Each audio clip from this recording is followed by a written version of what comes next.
646-425-4226. The Christmas shopping season has arrived, and unfortunately, this brings out the Grinch in some of our fellow citizens. I'm Billy Boland with the Evansville Police Department, and along with our partners, Bennett Motors, Audubon Chrysler Center, and Town Square Media, we would like to encourage you to choose not to your value. While out shopping, carry as little cash as possible. And we are underway for the Ford Center, faced off one by Fort Wayne, as they dump it behind the net. Drieger out of it to play it, trying to fight off the Komets there, who came in on a rush. It's dumped down the ice by the Icemen, and that is icing there as they try to clear out of the zone, send it a little bit long, and will now have an own zone face-off. Welcome back to the Ford Center. I'm Sean Pooley. Sorry about coming back a little late there as we went to break a little late as the starting lineups came in. Once again, the starting lineups, Wallett, Szydlowski, Leach, and Daniels, along with Eric Faille at center for Fort Wayne.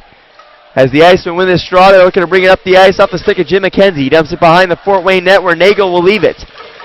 Leach playing it up the ice, trying to get it on the stick of Wallett. He dishes to the far near side for Szydlowski. Szydlowski throwing it now behind the Iceman net.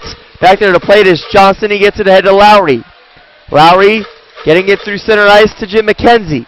McKenzie gets it poke-checked away from him. And now Matt Krug dishing to Nathan Condon. Condon carrying into the offensive zone for the Komets. Bastilli trying to get it down low to Condon once more. Condon now carrying along the near side boards, trying to dish to Bastilli. He gets taken off the puck, and away come the Icemen. Peter Sekeres charging through the neutral zone. He scored the Icemen's first goal last night. And once again, fans, it is Teddy Bear toss night here at the Ford Center. So once the Icemen score their first goal, a barrage of Teddy Bears will hit the ice. There's a shot from Fort Wayne, and a save made by Drieger. And he turns away the first puck of the game with a glove save, and he will hang on for the whistle. Shot from Frazee, not enough to get by Drieger. Once again, the starters for the Icemen were Johnston, McKenzie, Lowry, Kevin Harvey, and Guy Lapine. They have Drieger in net for the second consecutive night. He stopped 30 of the 34 pucks he saw a night ago. Own zone face-off for the Icemen once again, this time to Drieger's left. Face-off won by the Komets. Bartow going across ice, and Solo takes a shot. Drieger with the save, and now the Icemen come away on the rush. Bringing it into the offensive zone is Danny Hobbs. It gets knocked away from him, and the Komets will take possession once more. This is Mears charging into the offensive zone for Fort Wayne. Forced to turn around, now dishes it over to Perlini. Carrying it behind the net now is Severin. Severin shoved into the boards by Donnie Harris. Harris knocks the puck free. Brandon Wong now getting it ahead to Patrick Kennedy, who golfs it ahead along the near side boards. Bartow takes possession for Fort Wayne, tries to pass it through the neutral zone, but it's intercepted by Kennedy, who now ties up with Severin right in front of the Iceman bench. Dumping it down, and a nice check there from Lapine, knocks a man into the Iceman bench. That was Mears, as Lapine shove, knocks him in the boards. A shot from Wallett comes in, and a save made by Drieger, who will hang on for the whistle. We saw a little bit of bad blood erupting between these two teams at the end of last night's game. And you gotta figure if this one can turn in a favorable direction for one team or another, the other team may try to get that bad blood to boil over. Another offensive zone face-off for Fort Wayne. Faille out there to take the draw against Lowry. Another face-off won by the Komets, as now Wallett takes for a shot. That one goes wide. And now Icemen will take possession once again. Charting through the neutral zone is McKenzie. He gets taken off the puck. And now the Komets regroup. Faille in the neutral zone, leaves it for Szydlowski, who sends it back into his own zone for Daniels along the near side face-off dot. Looking to bring it ahead. The Komets get it on the stick of Daniels once more, who carries it into the offensive zone. Now leaves it for Wallett. Dishes back to Daniels along the near side boards. He gets shoved into the glass hard by Lapine. That allows the Icemen to take possession momentarily as Johnson clears the zone. Fort Wayne will dump it back in and come off on a change. Johnson regrouping with the puck. Tries to pass it through the zone, but that pass is blocked by Condon. There's a shot from Bastilli and a save made by Drieger, who flashes some weather there with another glove stop. The fourth shot of the game for the Komets. Iceman yet to get one onto Nagle. A hard slap shot there, but Drieger with a nice save. Quick reflexes there from the Iceman netminder. Face-off once again will be to his left. Lukin gets knocked down off the draw. Martell shoving Condon into the boards, but he's still able to get it around to Bastilli. Back to the blue line now. A shot from Krug gets blocked in front as that one hit Martell. Getting it back now for the Icemen is Sakaris. Over to Troy Rakowski, now to Martell. The puck hits him high, and he's forced to dump it into the Fort Wayne zone. It'll be lofted into the crowd off the stick of Krug. And we have a whistle of 16:39 to go here in the first period. Icemen in their home whites once again, with black shorts and blue trim, blue numbering. They will be going right to left in your mental picture. The Fort Wayne Komets in their black jerseys with orange shoulders and white stripes along the base, and orange and white socks with black shorts are going left to right. Faceoff comes into the Evansville zone. Fort Wayne able to possess the puck. Soul playing it to the near side corner where it bounces off the boards to Severin behind the net. Severin dishing the puck back to Soul. He's able to hold in the zone. Now does it behind the net where Drieger comes out to play it. Looking to send it up the near side boards to Brandon Wong. Wong dishes to Donnie Harris, who's able to clear it ahead. Hobbs now dumping it behind the net, and the Icemen coming off on a change once again. At least getting some fresh D-men out there. As that pass through the neutral zone by Fort Wayne is intercepted by Lapine. His pass hits a body, though, and the Komets take possession once again. Outlet pass off the stick of Soul. Hits Severin's body and goes into the Evansville zone. And here come the Icemen on a rush. Hobbs in the offensive zone. Leaves for Kennedy. A shot that one's blocked. Hobbs able to get the rebound and take a shot. Nagle makes the stop and covers up on the first shot he faces in the game. He hangs on to the whistle with 15:45 to go here in the opening period. Scoreless so far. If fans don't forget to head on over to Subway for the Big Hot Pastrami Sandwich. Pepper crust and pastrami, tangy mustard and pickles for a limited time only at participating Subway restaurants. Subway, eat fresh. Face off one back to Guy Lapine. Lapine looking for a centering feed, but no one's there. Now McKenzie gets to the puck, tries to take a shot, but it's blocked by Daniels. Now Harvey gets it back behind the net for Evansville. He gets taken to the ice there as Daniels knocks him to the ground, along with Faille. Now Daniels tries to get it back along the far side corner in a battle with Johnson for the loose puck.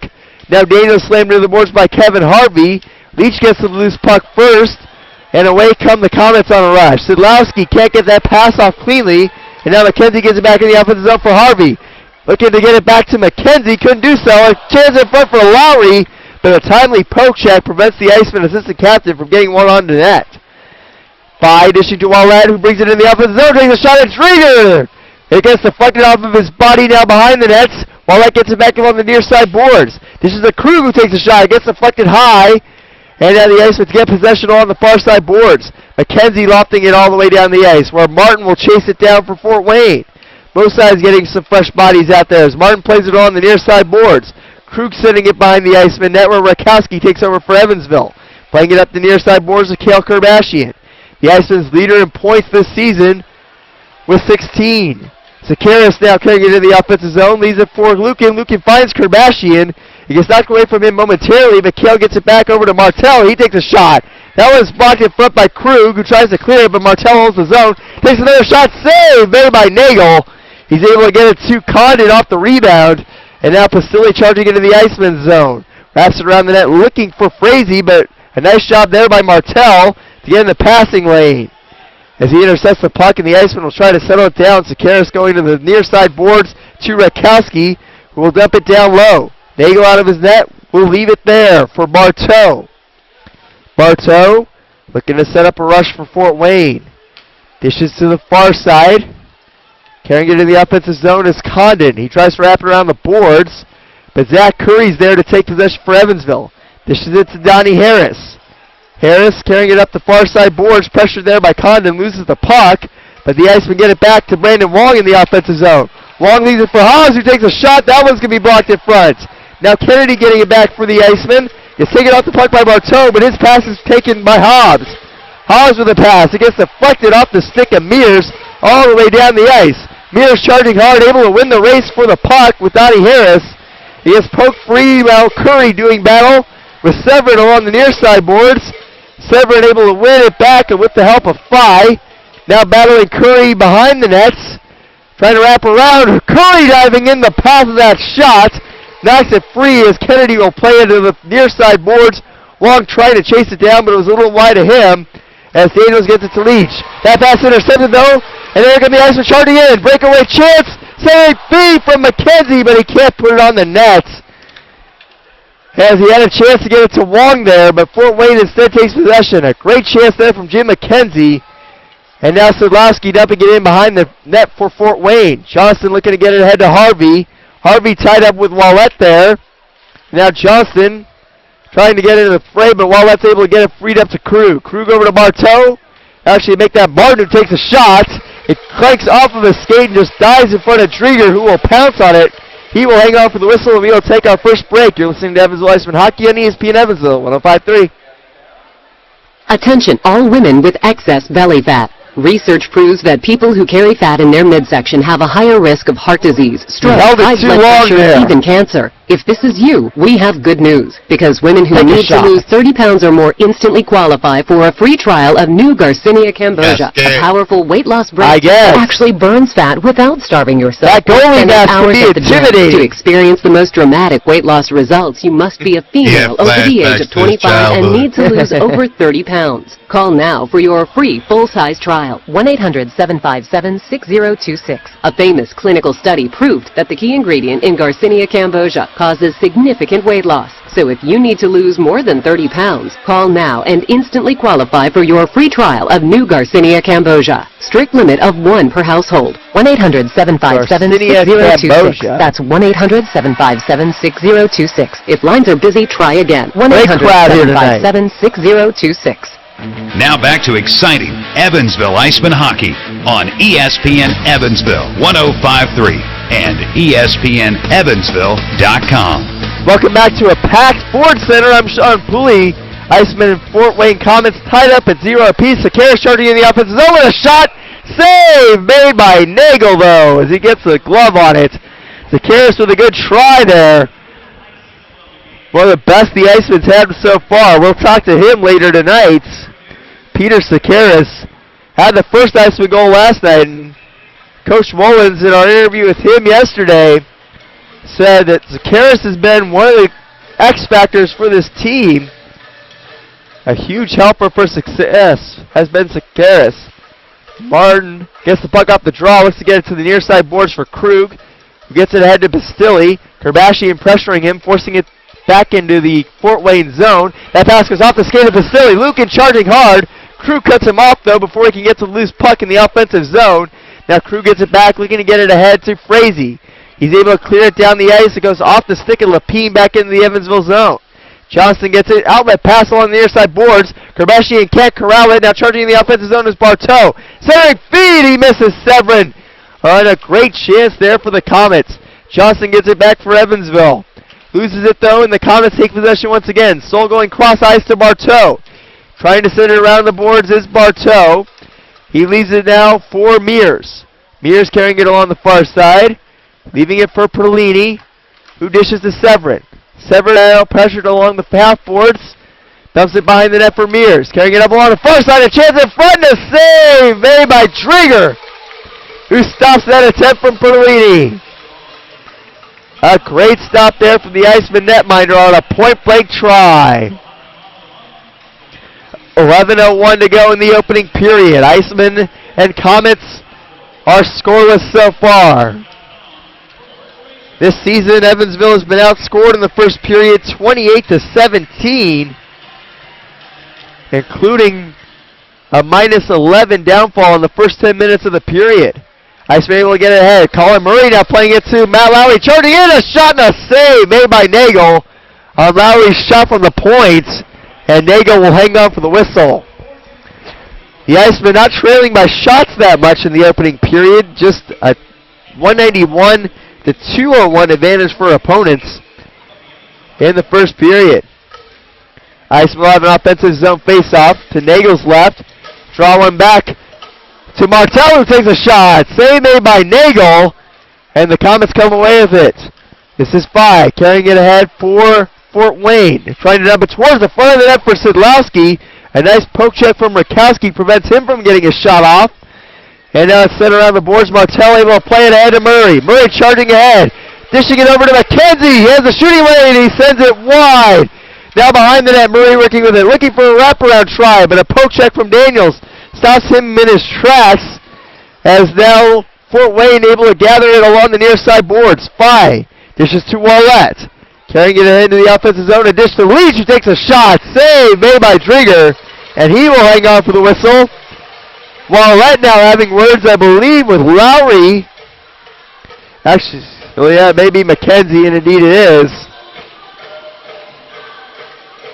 Shots now even at 5 aside.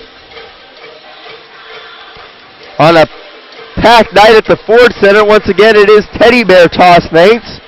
For those of you that haven't seen it, a barrage of teddy bears will hit the ice when the Icemen score their first goal. Face off.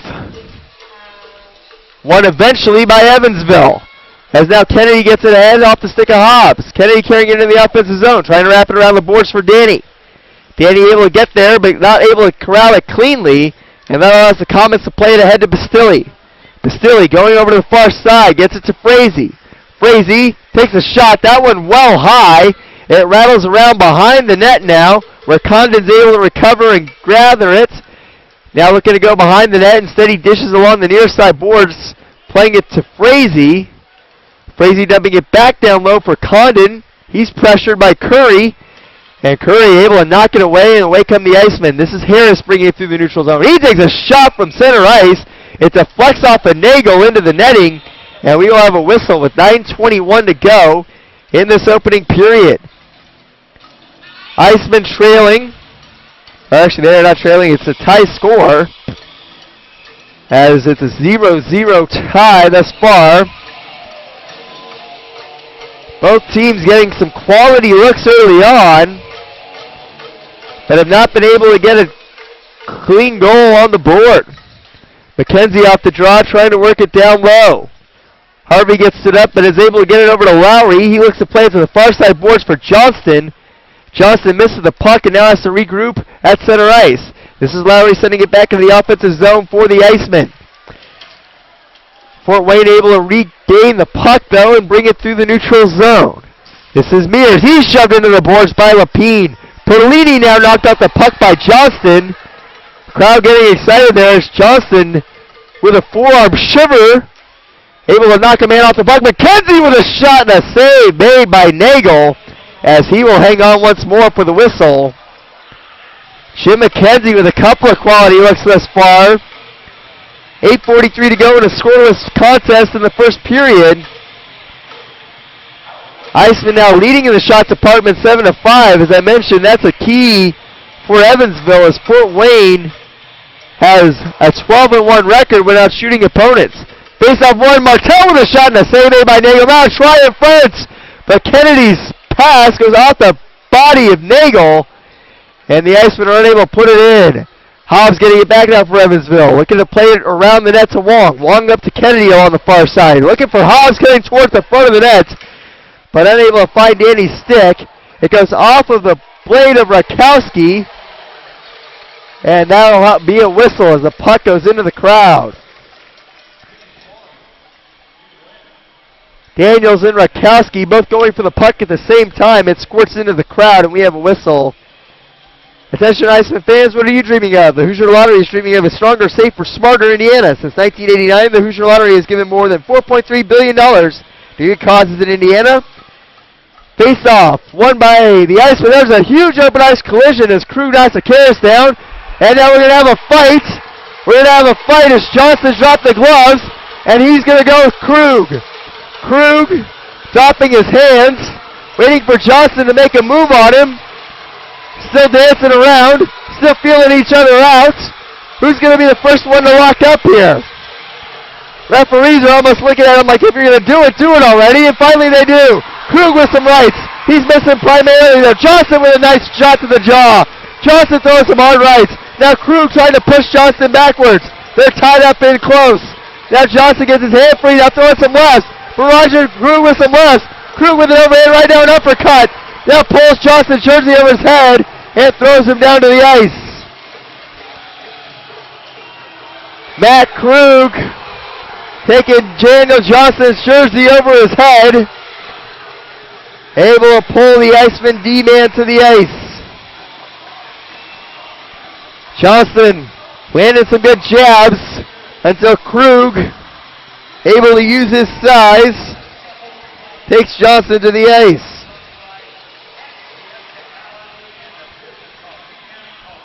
Matt Krug, who as I mentioned was with the Evansville Icemen a season ago, ranked second in the Icemen's all-time penalty minutes record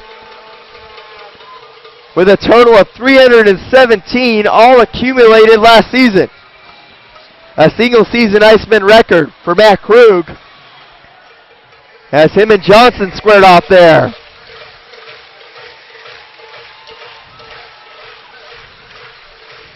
We saw Johnson was one of the guys who at the end of last night was a little bit heated up after the way things shut down. Not at all surprised to see he was one of the guys who went tonight.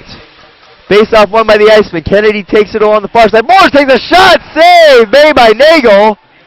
And now some pushing and shoving with Kennedy and Frazee. Krug still a popular player here, as Nagle holds on for another whistle.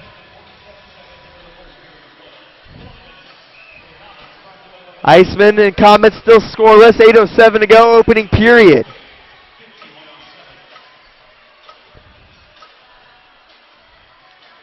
Evansville with another offensive zone faceoff. Lowry out there for the draw. It's going to be won by Fort Wayne. Bartow playing it up the near side boards to Szydlowski.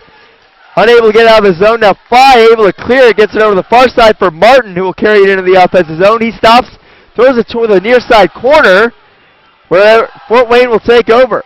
Szydlowski can't corral a pass, and the Icemen steal the puck back. This is McKenzie carrying it in the offensive zone. Trying to center it for Lowry. It goes into the air off of his stick. Lowry gets it back to the down low to Harvey. Harvey pressured up against the glass by two Komet defenders. Gets it freed up to Lowry. Back to the blue line for Rakowski. Rakowski holding it along the far side. Blue line tries to find Lowry cutting towards the front, but it goes through his wickets. There's a shot from McKenzie, blocked in front by Faille, who's able to clear the zone with Szydlowski. Szydlowski carrying it in the offensive zone, looking to get it to Faille. A timely poke check there from Martell prevents the rush there.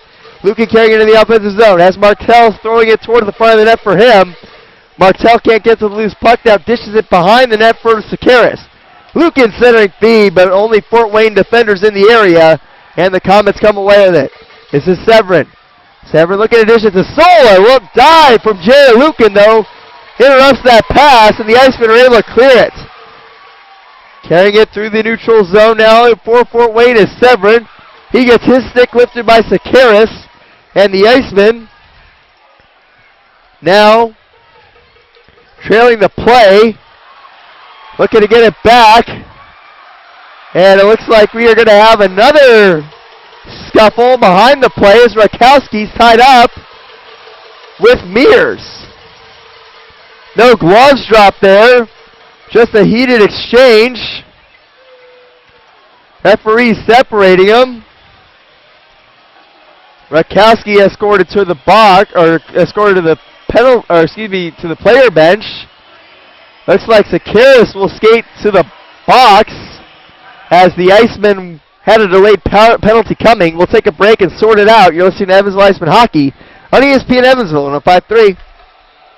You've made your list. You've checked it twice. And you still don't have a clue what to buy. You want to get a gift they'll remember, but you don't want to still be paying for it in April. SeizeTheDeal.com has that problem solved with the 12 Days of Dillard's auction. Each weekday through December 19th, SeizeTheDeal.com will auction off a different item from Dillard's with the opening bid beginning at 70% off the retail price. Everything from handbags to appliances and even gift cards. Place your bid now and make this a gift they won't forget with the 12 Days of Dillard's auction at SeizeTheDeal.com. The Christmas shopping season has arrived, and unfortunately, this brings out the Grinch in some of our fellow citizens.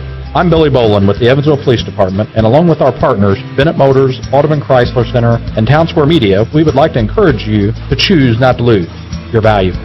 While out shopping, carry as little cash as possible, lock your vehicle, and keep valuables and gifts locked in a trunk or hidden. Around your house, keep your doors locked and don't display gifts where they can be seen from outside. When out for the evening, leave your lights, radio, or TV on to give the appearance that someone is home. Choose to beat the Grinch this Christmas season. Now back to exciting Evansville Icemen hockey on ESPN Evansville 105.3 and ESPNEvansville.com. Welcome back inside the Ford Center. I'm Sean Pooley. Evansville Icemen going on the penalty kill for the first time tonight as Peter Sakaris will go off for a holding call at 13:25 in the period. Face-off won by the Icemen. They try to get behind the net to Lapine. He gets taken down. Lukin trying to clear the zone and does not do so. I believe we're going to have a penalty coming here on Fort Wayne after Lapine was hauled to the ice. And indeed, that is the penalty box door that is opening. So a very brief penalty there, or penalty kill there for the Icemen, as Mears goes off for a trip on the Icemen captain, and we're going to have some 4-on-4 hockey for a minute 54 here. So the Icemen will be officially 1-for-1 on the penalty kill, despite the fact that that is a 6-second penalty officially, or 6-second power play officially. Out there for the face-off, Kennedy wins it back to Lapine. Lapine looking to get it to the near side back to Kennedy. Kennedy forced to turn around as he's pressured by Leach. Looking to send it down low to Hobbs. Hobbs trying to work around Daniels. Stood up along the far side boards. Daniels knocks him to the ice as he's able to off-balance him. Now Pastilli carrying it to the offensive zone for the Komets. Tries to play that one towards the front of the net, but Donnie Harris gets his skates in the way. And now the Icemen will bring it ahead on a rush. Hobbs gets his pocket picked, and now Kennedy's fighting for it along the far side boards. And now a man is without a stick. That's Pastilli. Iceman able to get it to Rakowski. A hard shot and a save made by Nagle. Martell gets it back for the Icemen. This is over to Rakowski along the far side. Now back to the near side for Martell. Centering feed looking for Hobbs. He gets it knocked away from him by Leach. Now Kennedy out there trying to get it free along the near side boards. Sends it behind the net once again for Hobbs. Hobbs carrying it out from down low, even with the goal line, sends it over to Kennedy. Kennedy occupying the same space along the near side corner, loses the puck, and away come the Komets. This is Frazee skating in, looking for a shot, save made by Drieger, and now Martin sends it down low, looking to get it to Frazee. He dumps it behind the net, and both sides will get a change. There's a lot of tired bodies out there. The same people out there for the majority of this 4-on-4 session. Looking to play it ahead. The Icemen get it on the stick of Lufkin. He lost it towards the front of the net. It's knocked down by the stick of Nagle. Kerbashian trying to fight free along the far side. He's doing battle with Martin. Gets hauled to the ice, but makes a play from his butt. Penalty coming. Drieger skating off for the extra attacker. And the Komets will touch up, but the Icemen will have a 14-second power play, and then, or a 14-second 4-on-3. And then it'll become Iceman power play as they're escorting Bartow to the box. They actually make that Martin as Martin goes off. You only saw the 5 there. Martin goes off, and Fort Wayne's got a packed house in the penalty box with Mears, Martin, and Krugel. And there's the Karras and Johnston in the Evansville sin bin. So the Icemen will send out 4. With Sakaris coming on in just 8 seconds. The Icemen will have a 5-on-3 for 6 seconds before Mears is released. Lukin will take the face-off. He's out there with Wong, Rakowski, and I believe the other man is Kennedy. Fort Wayne gets it off the draw and dumps it down the ice. Drieger out of his net to play it. He will leave it there for Rakowski. Sakaris is freed, and the Icemen are on a power play now. 5-on-3 for a few seconds. Now Mears out of the box. Yes, Kennedy will send it down low, trying to get it to Lukin. Lukin behind the net knocks it free of Leach. Wong gets his pocket picked by Daniels, but Kennedy's there to get it back for Evansville. Now skating with it behind the net is Wong. Wong dishes up to the blue line for McKenzie. Goes cross ice to Rakowski. Carries it to the point, now dishes over to McKenzie. Cross ice pass to Wong. Wong, pressured, gets it down low to Kennedy. Back up to Wong at the point. Over Rakowski for a one-timer, a shot and a save made by Nagle. It pops into the air. Daniels finds it first, gets it up to Szydlowski, who's able to clear the zone. Drieger out of his net to play it. Dishes up to the near side for McKenzie on an outlet pass. Goes over to the far side for Kerbashian. This is to Rakowski skating in, takes a shot, save, blocked in front. And then Rakowski sent it high on the second try. Fort Wayne able to clear it as McKenzie can't corral the puck at the blue line. He gets it back at his own blue line. Now will bring it in the offensive zone momentarily before Soul knocks it away from him and dumps it down the ice. McKenzie coming off on a change as Strieger leaves it for Curry behind his own net. Zach Curry bringing it through the neutral zone, dishes along the near side to Kerbashian. Kerbashian stops at the half boards, now dishes back to the blue line for Curry. His shot blocked by Pastilli. Hobbs is there, gets it down low momentarily, but Fort Wayne still able to clear it off of a nice play by Daniels. Curry with just 18 seconds left on the man advantage. This is the near side boards looking for Hobbs. Hobbs loses control, and now Faille plays it back to Soul.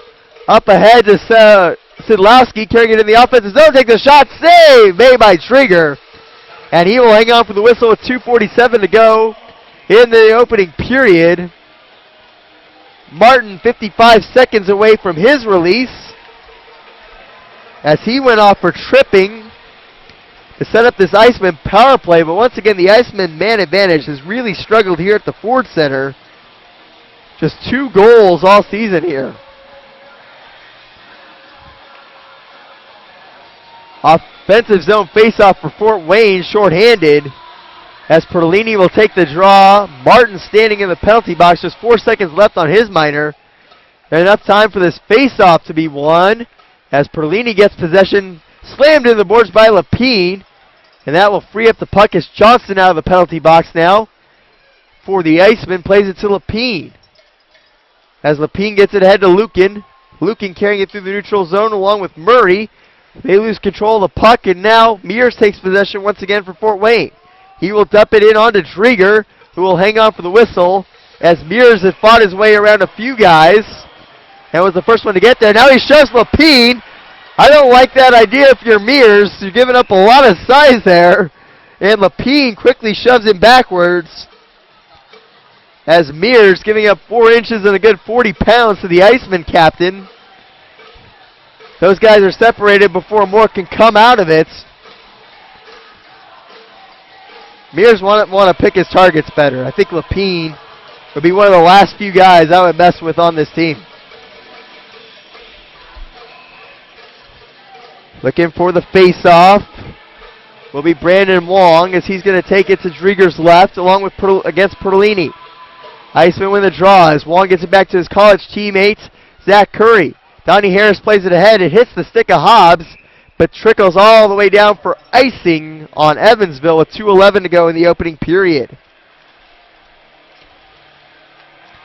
Attention Iceman fans, did you know that the Hoosier Lottery proceeds benefit all 92 Indiana counties? It's true. In the 2013 fiscal year, more than $15 million in lottery proceeds was distributed to Vanderburgh County in payments to winners, retailer commissions, and support for good causes, such as the Build Indiana Fund, Teachers Retirement Fund, and police and firefighter pensions.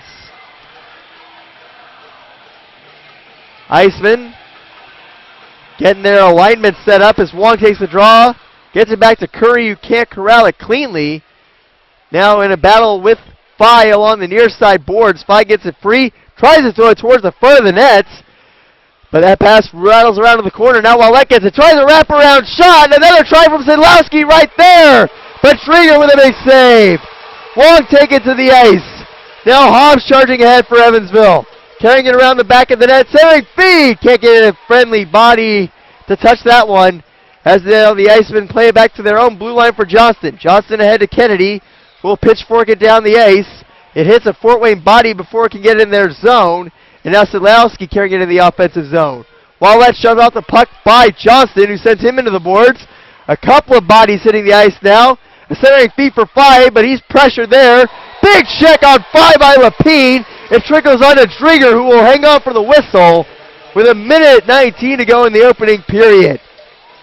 Guy Lapine, who, let me tell you, hits guys as hard as you can legally hit them in this game, with another big blast.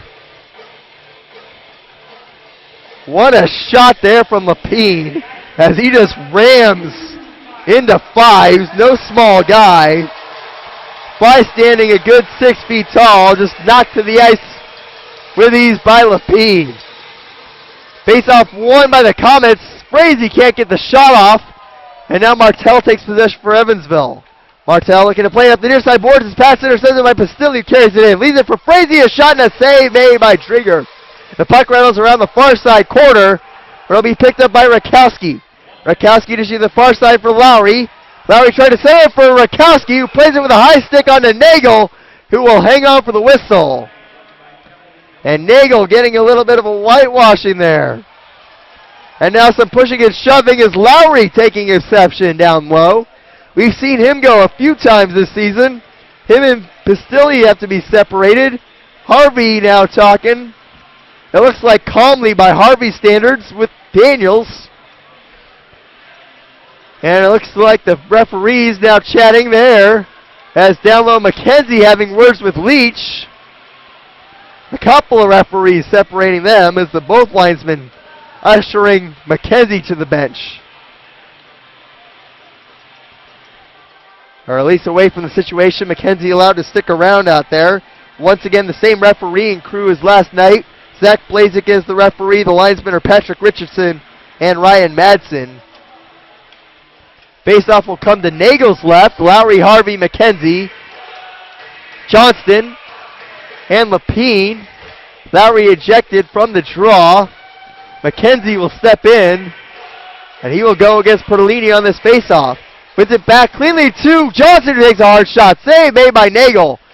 Now Bartow looking to play it up the far side boards. Johnston lays a hit on Severin, but the puck trickles down the ice where Lapine will play it.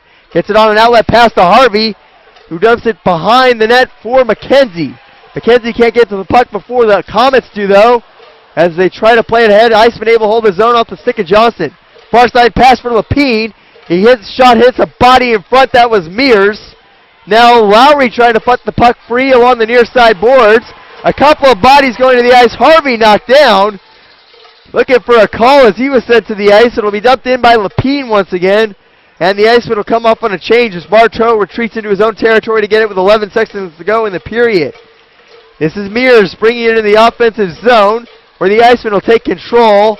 Martell holding on. Will likely wait until the end of the period. He's pressured hard there at the end of the frame by Faille. Those two having words as the whistle sounds, and that will do it for the opening period. An exciting one as the Evansville Icemen and Fort Wayne Komets battle to a draw, but you can see the tensions boiling. The bad blood's boiling, the tensions are rising, and we are in store for an exciting second period. We will take a break and be back to an interview with Zach Curry. You're listening to Evansville Icemen Hockey on ESPN Evansville 105.3. The 6th Annual Wedding and Prom Showcase, the Tri-State's largest bridal event, will be Sunday, January 4th from 10 a.m. to 4 p.m. at the Old National Events Plaza in downtown Evansville. The exhibit hall will be filled with exquisite bridal vendors featuring fashion, catering, honeymoons, and so much more. Arrive early to be one of the first 300 brides at the Crookmeyer & Kahn Bridal Prize Bouquet, bursting with more than $13,000 in prizes. Be a tasting expert at the Bauer House Bridal Tasting Bar and select your favorite entree. Plus, as a bride-to-be, don't miss the brilliantly different Diamond Dive, sponsored by Diamond Galleria, to win a honeymoon package to the Bahamas. On the main stage, you'll experience the exceptional runway fashion shows with hundreds of unique bridal and prom fashions from the best in the Tri-State. Be present to win thousands of dollars in prize giveaways, all awarded at the grand finale on the main stage. Your free copy of the Weddings magazine is yours for the taking when you arrive. Showcase admission is just $5. Visit CourierPressExpos.com to register to attend the Wedding and Prom Showcase presented by the Evansville Courier and Press and ESPN Evansville 105.3. Now back to exciting Evansville Icemen Hockey on ESPN Evansville 105.3 and ESPNEvansville.com. Welcome back to the Intermission Report. It's time for another Iceman Ice Cold interview segment presented by Coors Light. I'm joined now by Iceman defenseman Zach Curry. Zach, how you doing? I'm good. Just getting back from the last game last night and ready to go again tonight. All right, excellent. Glad to hear it. Now, you're a guy who's been out there, it seems like, blocking shots at an incredible pace. Talk a little bit about that part of your game. It's something I've kind of worked on throughout the years, and I think it can definitely help a team in a lot of ways, and it's basically just putting your body on the line to make it a little easier on everybody else. Now, how bad does it hurt? I mean, I haven't done it yet. So. Hopefully most of the time it gets you in the pads and it's not too bad, but every once in a while it'll find its way through and catch you in a bare area, and that can hurt, but it's something you get accustomed to over time. And your hockey players, you guys, that's a walk in the park for you guys, right? I've grown up doing it, so yeah, you just get used to it. Nice. Well, yeah, that definitely seems to be one part of your game, and you also really seem to hone your offensive game in recent weeks. Just talk a little bit about what's gelling for you out there. I think it's just a little bit of opportunity, and it's something I've done throughout my career. I started at the start of the year, we had some other guys taking that role, and I was more defensive. And lately, I've got a little more opportunity in that ballpark, and I'm just trying to do my best to take advantage of it. All right, excellent. Now, you're also guys out there, seems like a decent amount during the power play. Just talk a little bit about your role out there during that. Same thing, just trying to, take what the coaches give us out there and, take advantage of the opportunities we get, and hopefully we can pick up the pace a little more and pot a few more goals. Yeah, that's always the goal, obviously. Now, Fort Wayne again tonight. I was talking a bit about what it's like playing a team on a back-to-back like this. It's good and bad. Sometimes it's a nice rivalry. It gets things going. Definitely a little more bad blood after a couple more games. But at the same time, you get to know what they're bringing, and you can use that to your advantage if you're smart about it.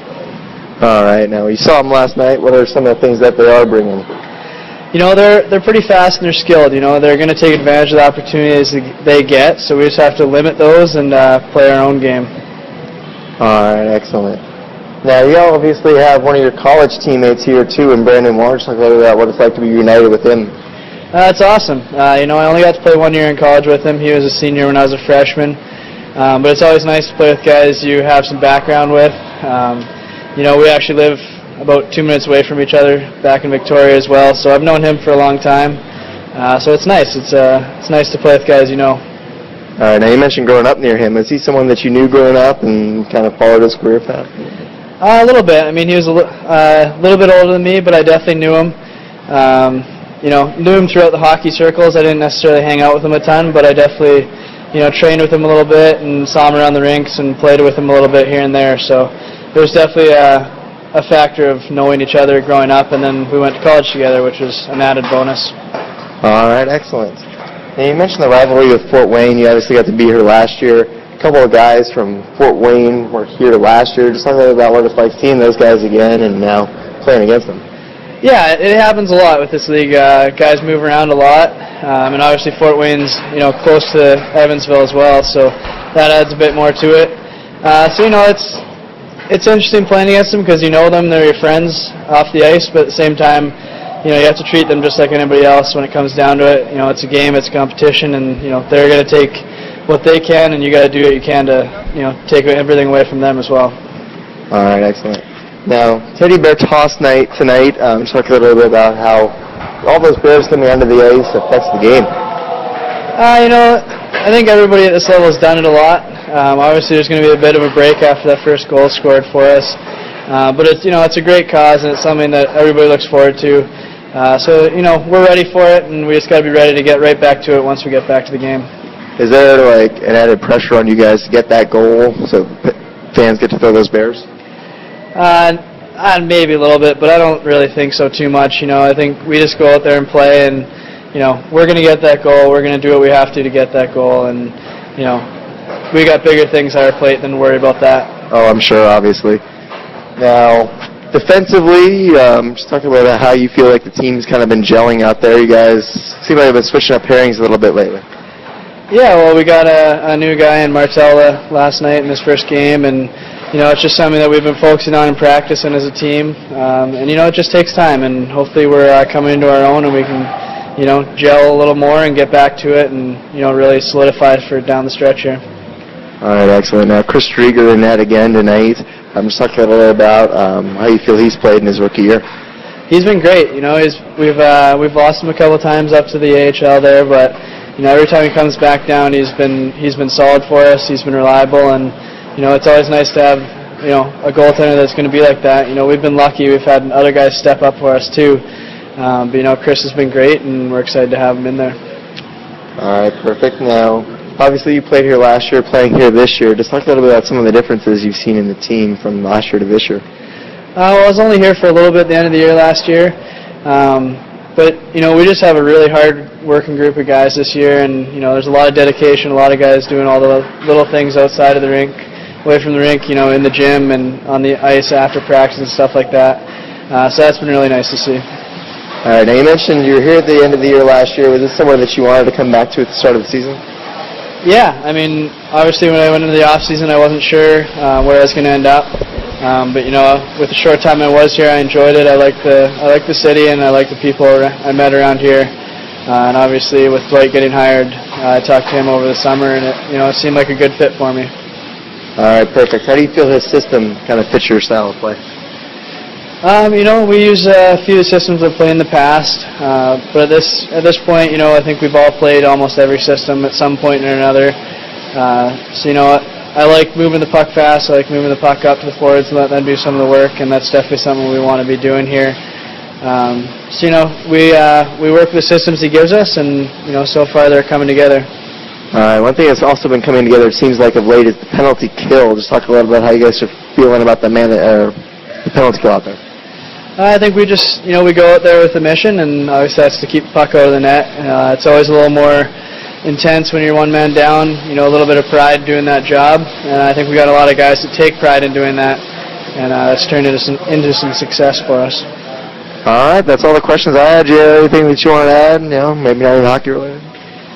Nope, I'm just getting ready for a night, and hopefully we can pull out a win. All right, sounds great. Thank you for joining me, Zach. Thanks for having me. All right, that was Zach Curry on the Coors Light Ice Cold interview segment. We'll be back with more of the intermission report. Listening to ESPN Evansville 105.3. And Doug said I needed to show up for some Evansville Kia spots since he was out of town. Where did he go this time? Far, far away, Sharon, to find the best deals possible this holiday season. Ho, ho, ho! Then I guess we're in charge. That's right. So let's start with 0% APR for 72 months with no money down and no payments till 2015 on two of Kia's most popular models, the Kia Optima and Sorento. That's a great start. Keep going, Ann. And the all-new 2015 Kia Sedona as low as $24,995. And don't forget that every new Kia comes with a 10-year, 100,000-mile limited powertrain warranty. Find your best deal with the duals at Evansville Kia, corner of Stockwell Road and the Lloyd Expressway, where we're cornering the market on the year's best buys. 0% APR for 72 months with no money down and no payments till 2015 on Kia Optima and Sorento ends January 5th, 2015. See dealer for details. Hi, I'm Mark Hanlon, owner of Paint and Carpet Depot. Have you been thinking about changing the look and the atmosphere at your office or work facility? Let me and my staff at Paint and Carpet Depot help you.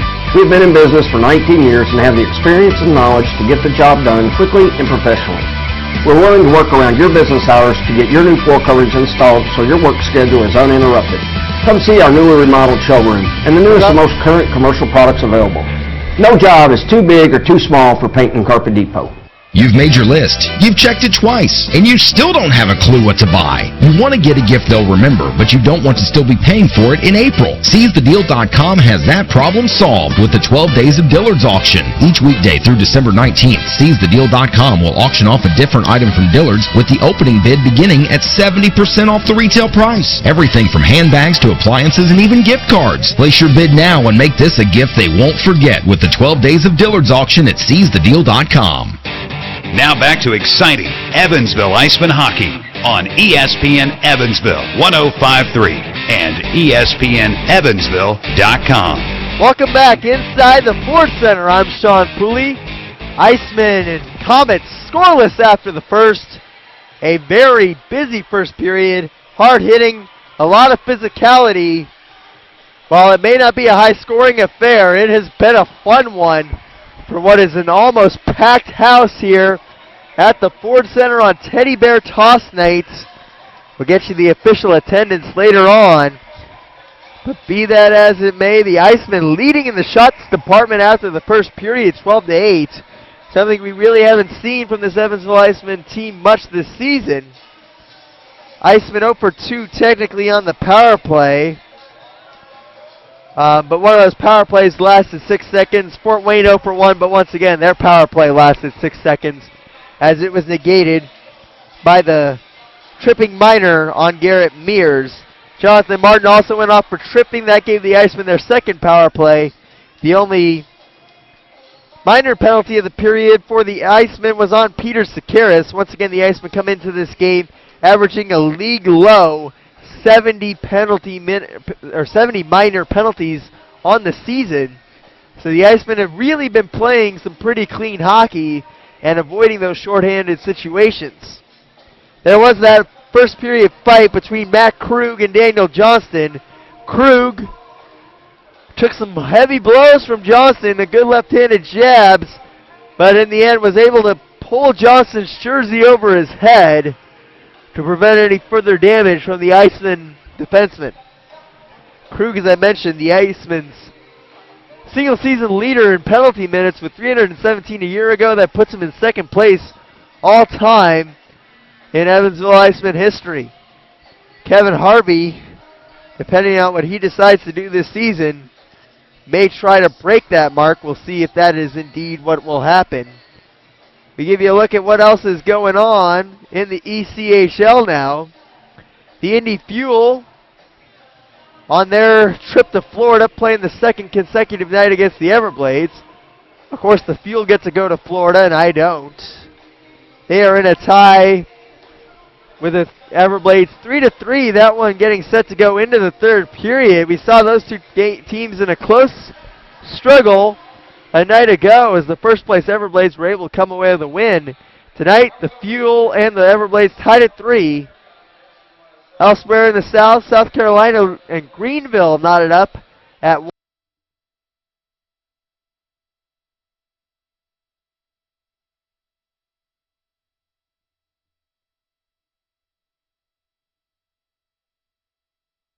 Getting set for the third period there in Georgia is Gwinnett in last place, and they are in trouble as the Cyclones are jumping all over them.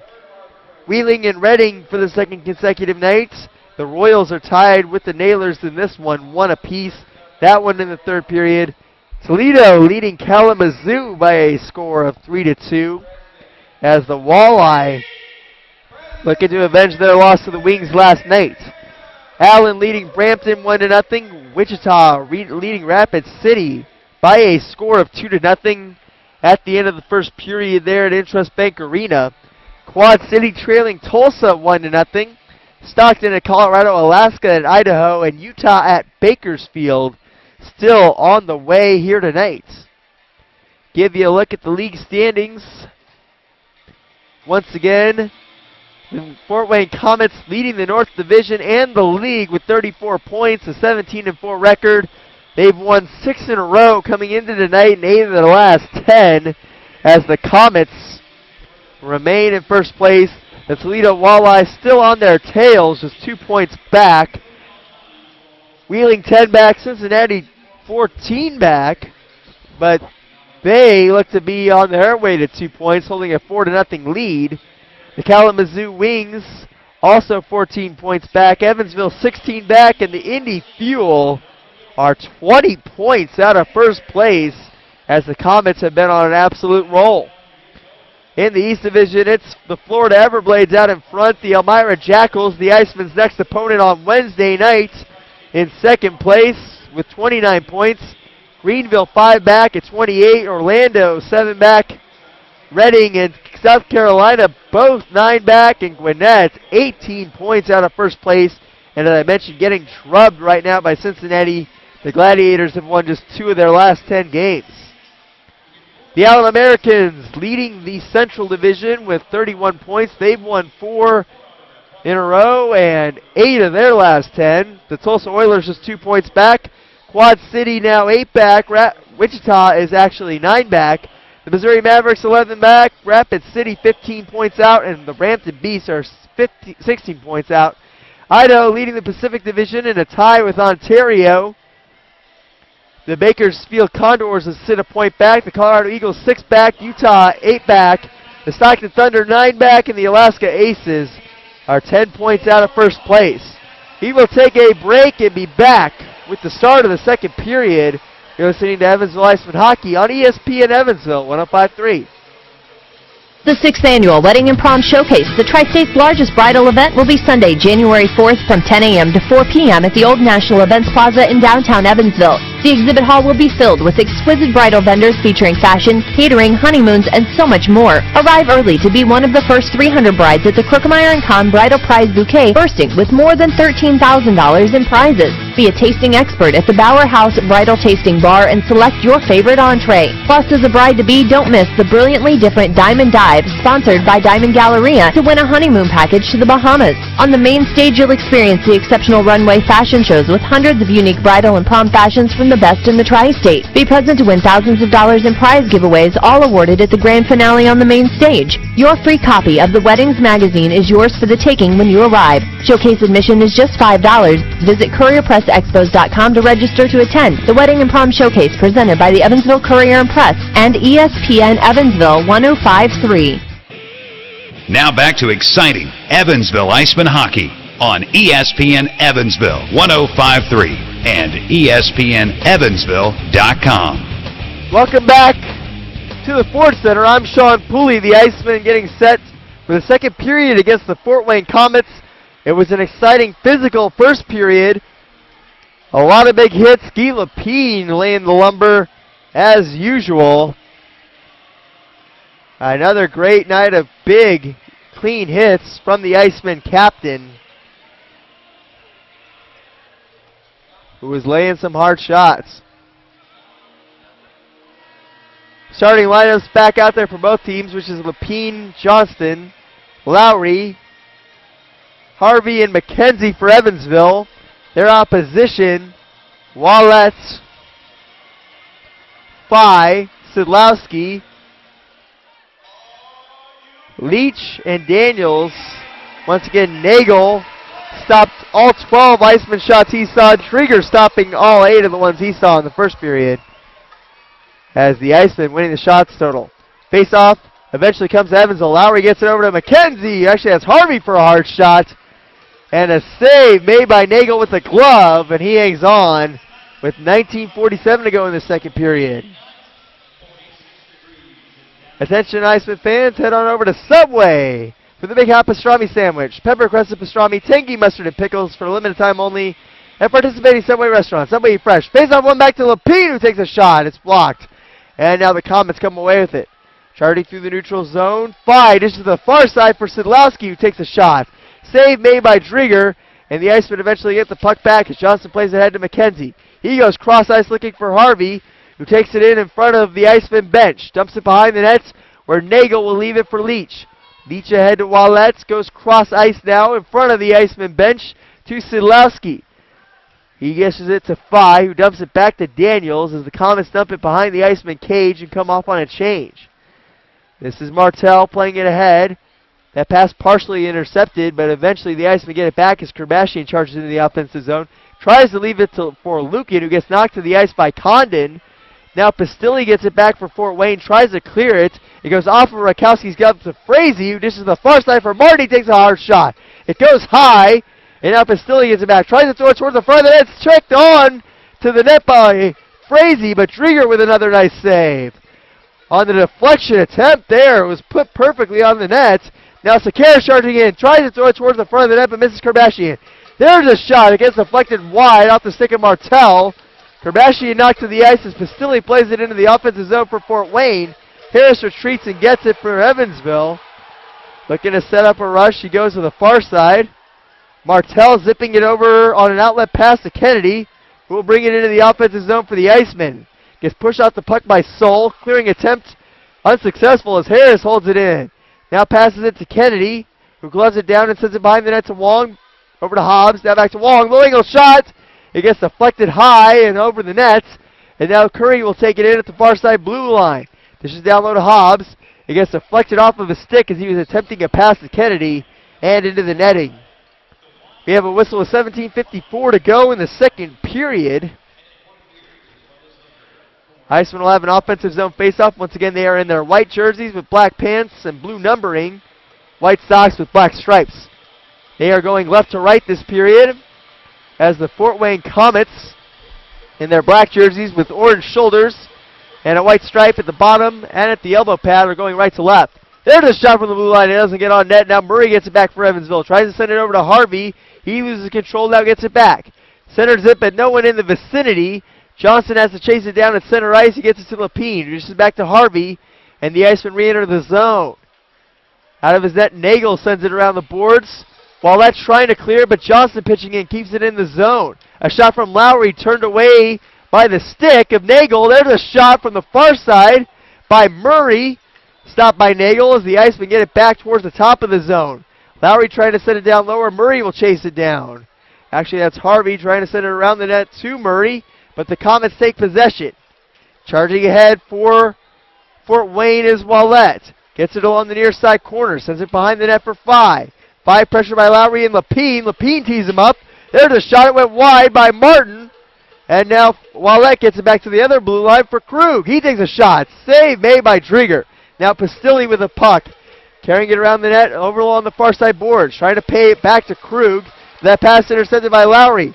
Trying to work through the knees of Pastilli, but he's able to intercept it. His pass taken by Kennedy, though. He takes a shot. It goes wide. Getting it back for Evansville is Rakowski. He's able to hold the zone. Sends it behind the net to his former Elmira teammate Hobbs. And that pass is intercepted, and here come the Komets on a rush. Pastilli loses control, and Rakowski's able to clear the zone. Now Kennedy charging ahead for Evansville with Wong. Leaves it for Wong. Wong going cross ice to Kennedy. Shoots and scores! Patrick Kennedy with the goal! And here come the Teddy Bears! Patrick Kennedy, with his 5th of the season, has given the Icemen a 1-0 lead. The barrage of Teddy Bears flying onto the ice as Patrick Kennedy puts the Icemen up.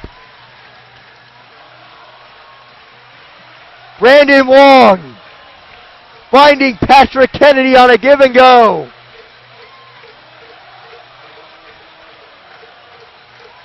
More Teddy Bears flying in. They're coming from the upper deck down to the lower deck. And the fans with the lower deck helping them out, getting them onto the ice. The fans behind the netting throwing them in. As it's Kennedy from Wong. Teddy Bears still flying in.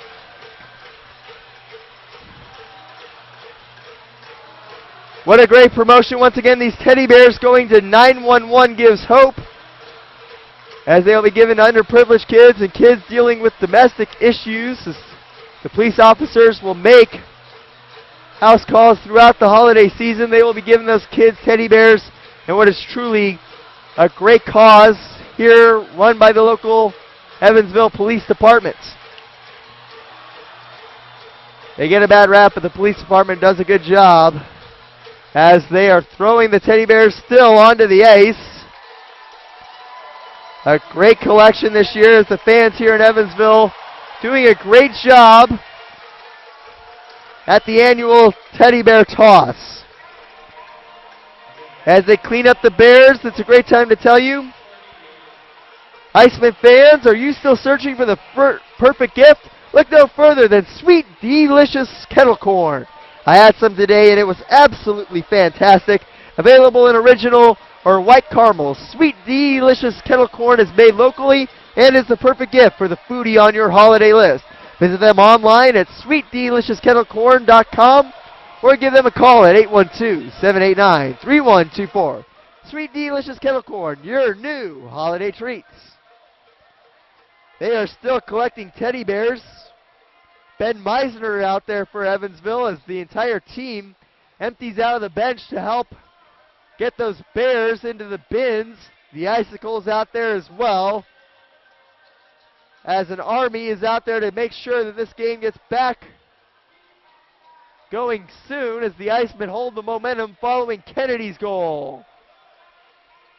Patrick Kennedy, a guy who's been an absolute difference maker this season for the Icemen, goes from scoring a goal to picking up Teddy Bears. Kennedy from Wong has given the Icemen the lead. Kennedy tucking it in along the near side post just past Nagle. And you wonder if they're going to run out of bin space. Is there still a decent amount of Teddy Bears still out there? Meisner, the former Fort Wayne goaltender, helping out, getting some of those Bears in the bins. Oddly enough, Meisner, the Icemen's backup, was one of the starters for Fort Wayne a season ago. Posted some great numbers there, 2.39 goals against average and a 92% save percentage. Not getting the go tonight against his former team. Likewise, the Fort Wayne backup, Garrett Bardis, was the Icemen's goaltender a year ago. He made 24 starts here in the tri-state area, had a 3.30 goals against average, and a 90% save percentage for Garrett Bardis. And it looks like they have indeed cleared all the teddy bears off the ice. A great job by the Icemen staff, Icicles, and players to team up there and get all those bears off the ice. Once again, a great job of the Evansville community of bringing out those bears in support of 911 Gives Hope, one of the most successful promotions in minor league hockey, the teddy bear toss. Able to get a lot of support for 911 Gives Hope. Attention Icemen fans, what are you dreaming of? The Hoosier Lottery is dreaming of a stronger, safer, smarter Indiana. Since 1989, the Hoosier Lottery has given more than $4.3 billion to good causes in Indiana. During the 2013 fiscal year, the lottery transferred over $224 million to those good causes, including $30 million to local police and firefighter pensions. The Hoosier Lottery, something we can all cheer about. As play resumes here, the faceoff won by Fort Wayne.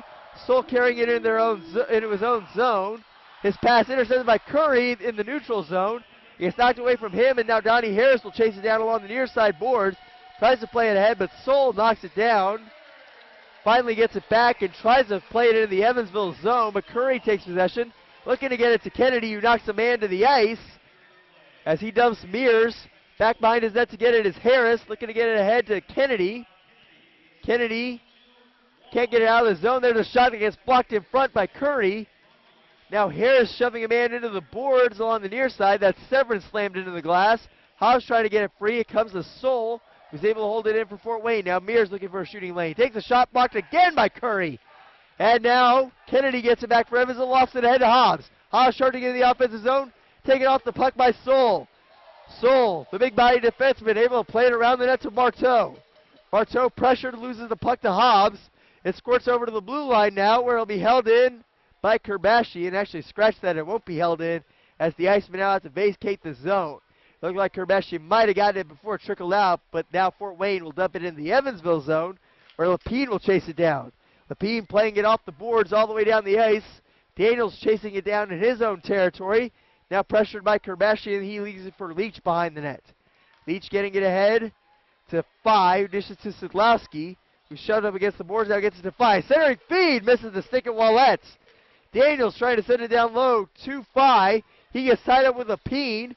Now Sakaris loses the puck. Szydlowski able to hold it in the zone. Carrying it up the far side boards, he sends it behind the net now to Wallette.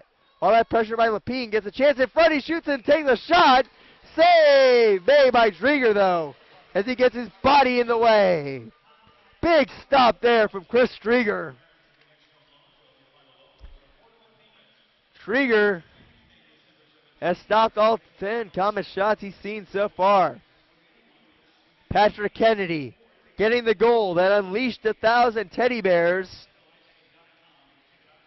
Once again, a huge crowd here tonight in Evansville, as the Icemen did a great job packing the seats in their first Saturday game since the 1st of November. Face off. Puck ruled dead off the draw, and they will do it again. Will Lowry and Frazee. It comes to Drieger's left is the draw. Lowry wins the face-off. Rakowski playing it off the glass. Martin can't corral it. He loses control now. McKenzie trying to chase it down in the offensive zone. Krug instead will get there first. Plays it along the near side boards to Martin, who's able to clear the zone. Now Condon bringing it through the center ice area. Finds the stick of Frazee momentarily. Now gets it back to Condon behind the net. A shot from the blue line for Martin and a save made by Drieger. It might have hit Rakowski as well. Bastilli getting it back from Fort Wayne. They dish it over the far side. A shot from Krug. And a glove save by Drieger, and he will hang on for the whistle. A little pushing and shoving once again after the whistle, and we will take a timeout. Icemen leading the Fort Wayne Komets by a score of 1-0. You're listening to Evansville Icemen Hockey on ESPN Evansville 105.3.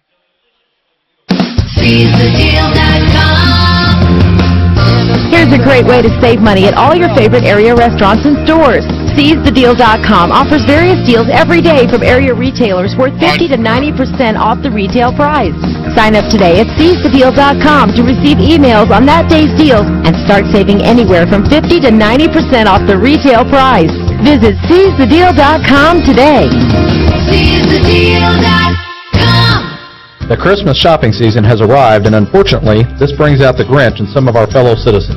I'm Billy Boland with the Evansville Police Department, and along with our partners, Bennett Motors, Audubon Chrysler Center, and Town Square Media, we would like to encourage you to choose not to lose your valuables. While out shopping, carry as little cash as possible, lock your vehicle, and keep valuables and gifts locked in a trunk or hidden. Around your house, keep your doors locked and don't display gifts where they can be seen from outside.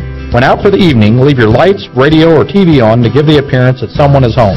Choose to beat the Grinch this Christmas season. Now back to exciting Evansville Icemen Hockey on ESPN Evansville 105.3 and ESPNEvansville.com. Welcome back to the Ford Center. Offensive zone face-off for the Fort Wayne Komets. They take a shot. That one goes wide. Icemen leading Fort Wayne 1-0. I'm Sean Pooley. Soul holding the zone. Gets it behind the net now. But the Icemen are able to knock it away where Severn takes possession. Able to hold it in the zone. Dishes back to the blue line for Marteau. He takes a shot. And he breaks his stick in the process. Now Pertolini getting the puck first. Rakowski knocks it away from him. His clear is intercepted by Mears, who's able to hold his zone. He dishes to Soul. Misses him. And the puck will go out of the Iceman zone. Getting to the puck versus Marteau. His pass intercepted by Rakowski, who dumps it into the Fort Wayne territory. Now Marteau out left feed, finds Pertolini, skating in alone, takes a shot, save, made by Drieger. The puck pops into the air where Lapine will track it down. Taps it ahead to Harvey, who loses control through center ice. Dishing it now is Wallet. He leaves it for Pertolini, a shot and a save, made by Drieger with the glove, and he will hang on for the whistle. Wallet in a shoving match with Johnston after the whistle. Nothing comes of it with 13:04 to go in the second period. Iceman leading 1-0 on Patrick Kennedy's goal. 5th of the season from Brandon Wong. Patrick Kennedy.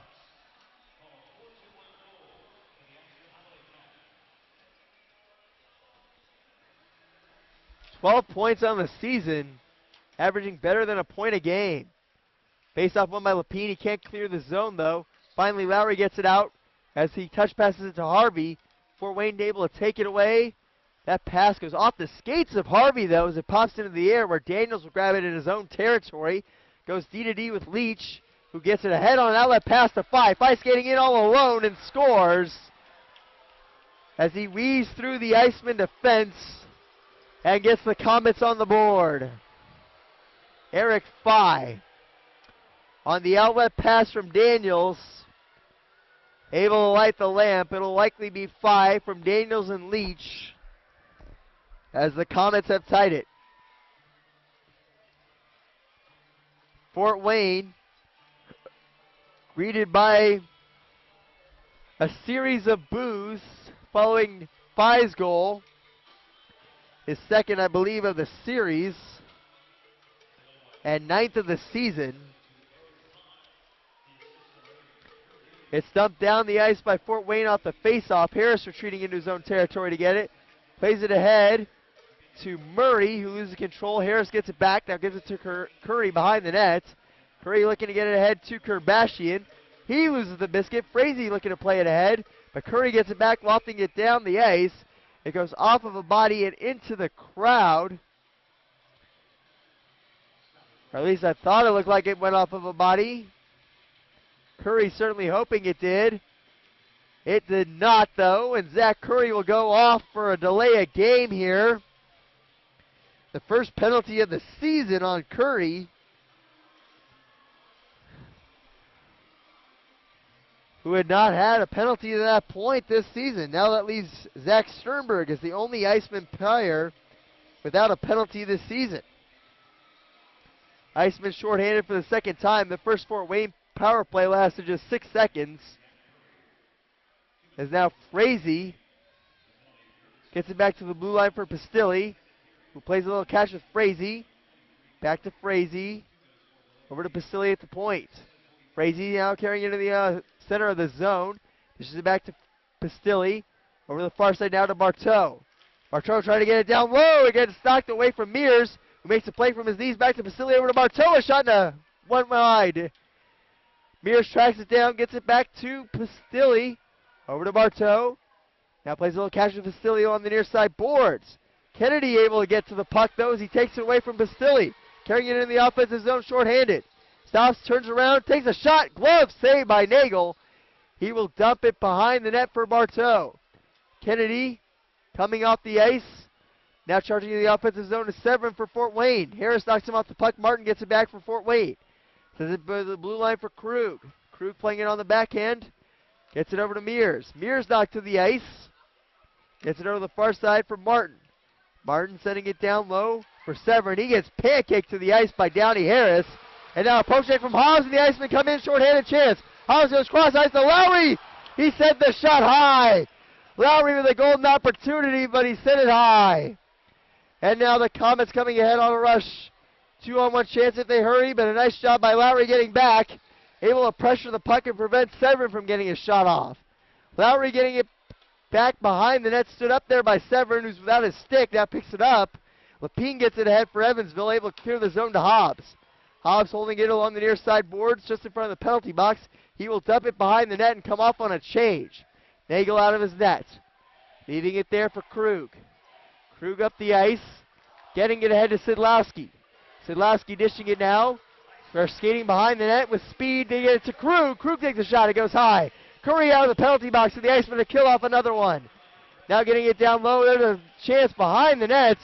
But a nice check there from Brandon Martell. Frees up the puck for Evansville. Outlet pass finds the stick of Curry, who carries it into the offensive zone but gets it taken away from him.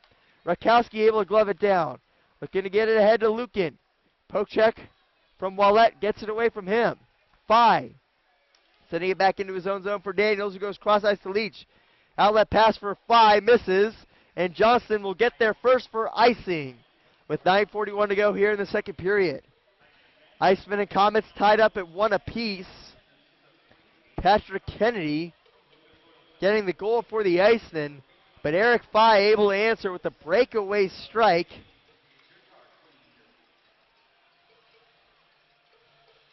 Seems like that's been the majority of Fort Wayne's goals over the last 2 games has been on these breakaways. The shot goes off of Kerbashian's stick behind the net towards the front to Nagle, who's forced to glove it and hang on for the whistle.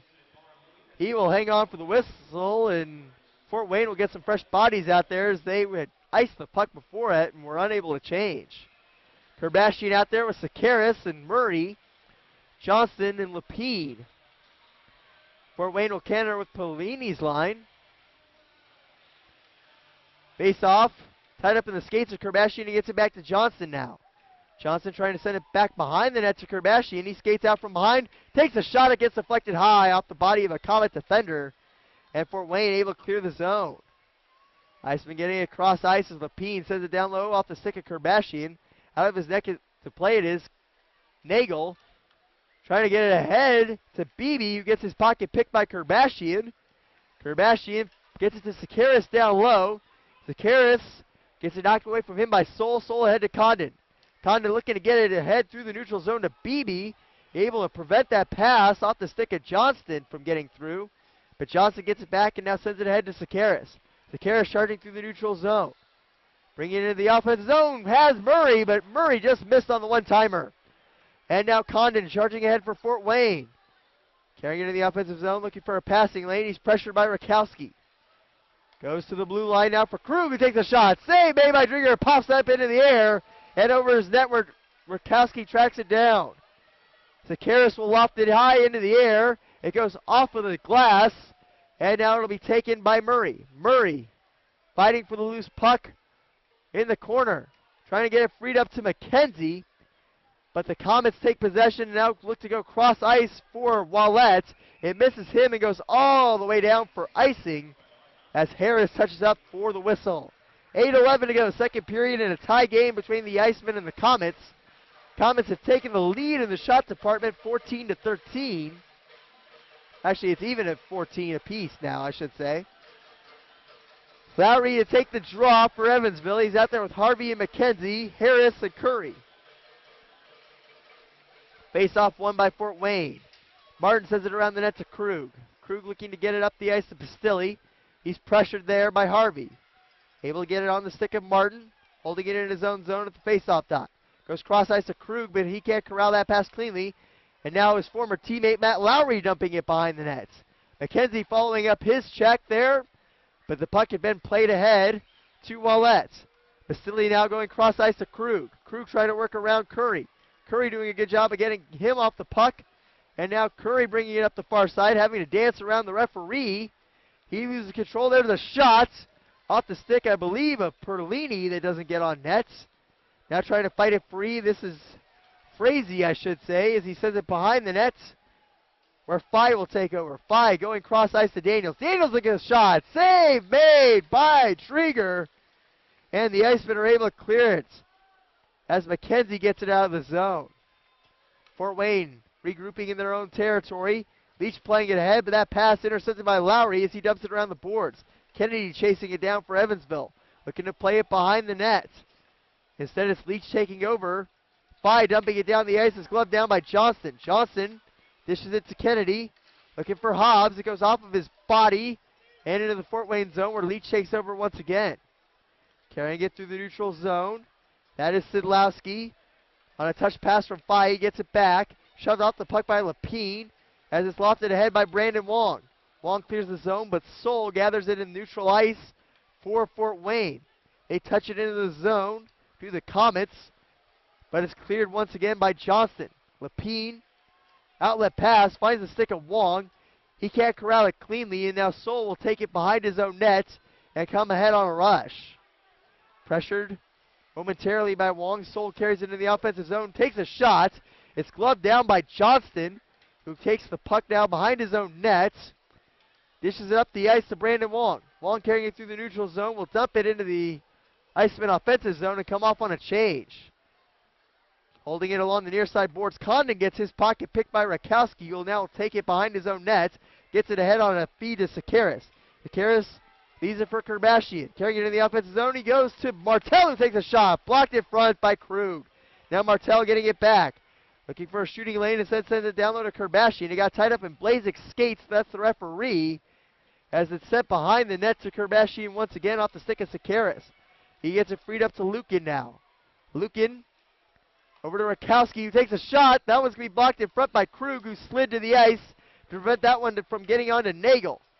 This is Severin carrying it ahead. He dumps it into the Evansville zone as Fort Wayne gets a change now. Martel looking to set up a rush. Outlet pass, I believe, was touched by Harvey, as now Leach gets it behind his own cage. His pass intercepted by Harvey, though. Once again, the referee almost looking like a second defender out there as he was preventing Harvey from getting it back to the blue line to Curry. And now Fort Wayne comes ahead with it. Mears leaving it for Pastilli, who takes a shot. Save made by Drieger. And that's a pushing and shoving after the whistle as Mears is mixing it up with Donnie Harris. No gloves officially dropping. Actually, I believe Mears did drop them and throw punches at Harris. Or maybe that was Curry in there. Actually, it looks like Curry who dropped. Both guys will get escorted off, as I don't believe the referees ever truly let that fight get going. It was Curry. You don't see Zach Curry go much. Nevertheless, Mears going off, Curry going off, and we will take a media timeout and sort it out. We will be back. You're listening to Evansville Icemen Hockey on ESPN Evansville 105.3. If you're a victim of domestic violence, you need to know you are not alone. Hi, I'm Candace Perry, Executive Director at Albion Fellows Bacon Center, and I know you're tired and hurting. This isn't the way it was supposed to be. It's definitely not how it began. I know you feel you have too much invested in your relationship to just walk away, but you know this is no way to live. We here at Albion Fellows Bacon Center understand that it's not easy to leave, but we want you to know that when you're ready, we are here to help you through the process of starting over. Our trained staff will help you every step of the way, from the smallest detail to the final step to getting your life back. The hardest step is always the first one. Take that step now by calling Albion Fellows Bacon Center at 422-5622. That's 422-5622. All calls are confidential and all services are free of charge. You are so worthy of a better life, and Albion Fellows Bacon Center can help. Now back to exciting Evansville Icemen hockey on ESPN Evansville 105.3 and ESPNEvansville.com. Welcome back to the Ford Center. I'm Sean Pooley as the Evansville Icemen and Fort Wayne Komets find themselves in a 1-1 draw with 4:50 to go in the second period. We're going to have some 4-on-4 hockey as Zach Curry and Garrett Mears both go off for roughing. So both number 23s getting roughing minors there. Guy Lapine slamming Faille into the boards behind the net. Leach trying to intervene. Lapine loses the puck. A chance in front for Faille, and a save made by Drieger, who will hang on for the whistle. Faille dropped to the ice by Jarrett Lukin as he was poking at the Icemen goaltender. Big stop there from Drieger after a dangerous turnover. And that's kind of the goals that have plagued the Icemen all season. A big stop there from Drieger to prevent that from going in.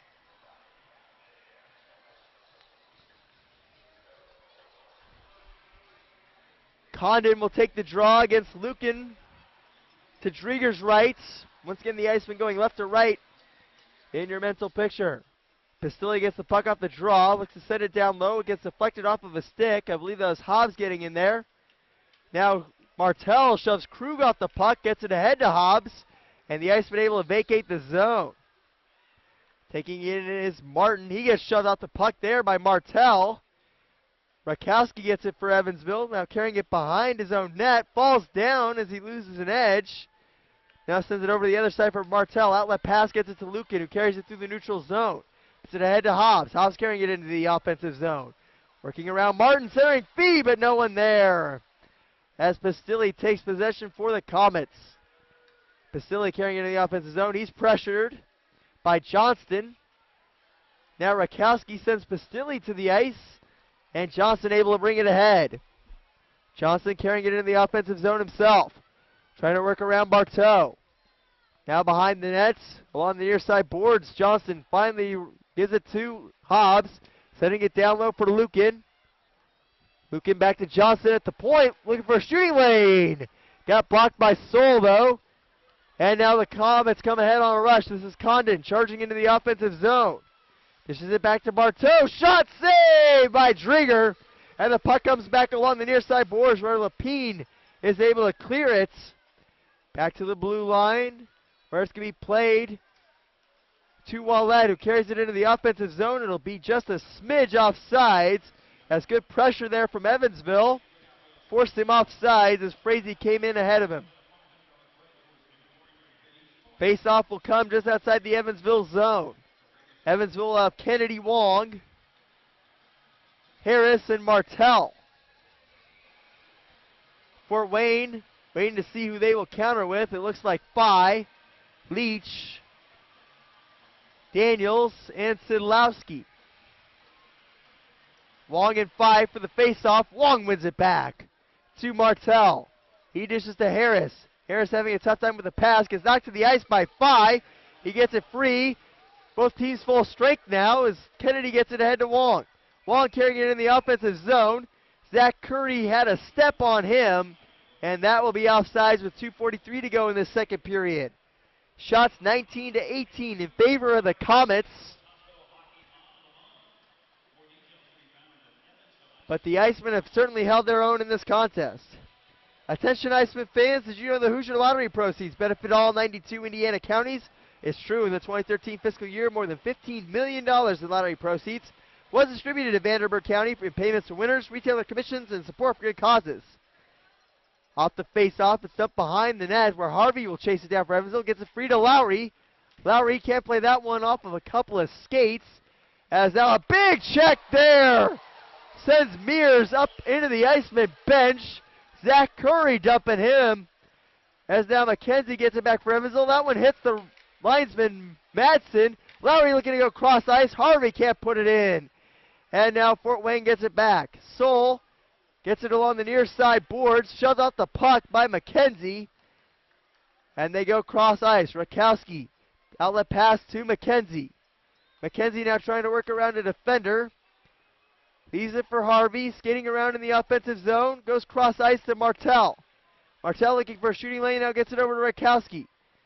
Down low along the near side boards to Harvey. Plays a little catch with Rakowski. A shot, and that one went wide. Just a hair wide, and now Fort Wayne will dump it down the ice with just little enough strength for it not to be icing. That pass touched down the ice by Lowry, and the Icemen will get a change now. Zakaris pressuring the puck in the offensive zone. As Soul plays a little catch with Martin. Zakaris intercepts, gets it back to blue line for Lapine. He shoots and scores! Wait, no! They're saying it didn't. It looked like it hit inside the booth, or inside the net, but it's ruled to hit the crossbar. It looked like Lapine had his first of the season, but it hit the crossbar. And now, Martin gets it ahead for Fort Wayne. His pass intercepted by Kerbashian. Zakaris brings it in a smidge off sides as Fort Wayne had knocked it away from him.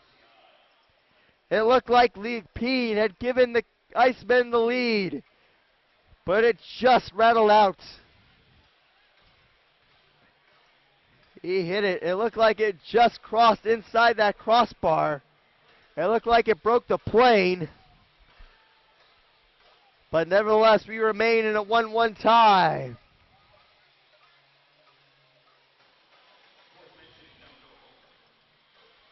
And they review it, and indeed it is no goal. Wong wins the faceoff back to Kennedy. Kennedy dumping it behind the nets, where Leach takes possession for Fort Wayne. Minutes to go in the second period. Komets looking to charge up ice. Daniels plays a little catch with Leach, now carries it into the offensive zone, trying to work around Martell. Martell forces him to the corner. Now behind the net, Daniels shut up against the glass by Martell. Down low, Faille gets it now for Fort Wayne. Passes it to the blue line for Leach. Goes over to Szydlowski, trying to find Faille down low. Faille pressured by Hobbs. Hobbs trying to get it free for Evansville. Gets it to Wong, who gets knocked down by Leach. Leach takes a shot, saved by Drieger with the glove, and he will hang on for the whistle with 25.7 to go. Guy Lapine with a big shot, but still no goal, and the Icemen and Komets deadlocked at 1 apiece. 25.7 seconds to go in the second period. Face-off will come to Drieger's right. Icemen switching up personnel. It'll be Lukin.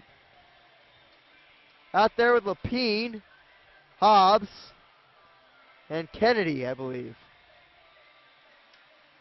Face-off won by Lukin. He gets it to Johnson. Johnson clearing it off the glass. Not quite out, as I believe Krug was able to hold it in temporarily. But finally, Johnson gets the clear. Condon regrouping at center ice. Gets it over to Frazee. Frazee to Basili in front. A chance for Condon. And a save by Drieger. Big stop there from the Iceman netminder with 8.8 seconds to go in the period. Chris Drieger with a huge save there. He's made some big ones, but maybe none bigger than that.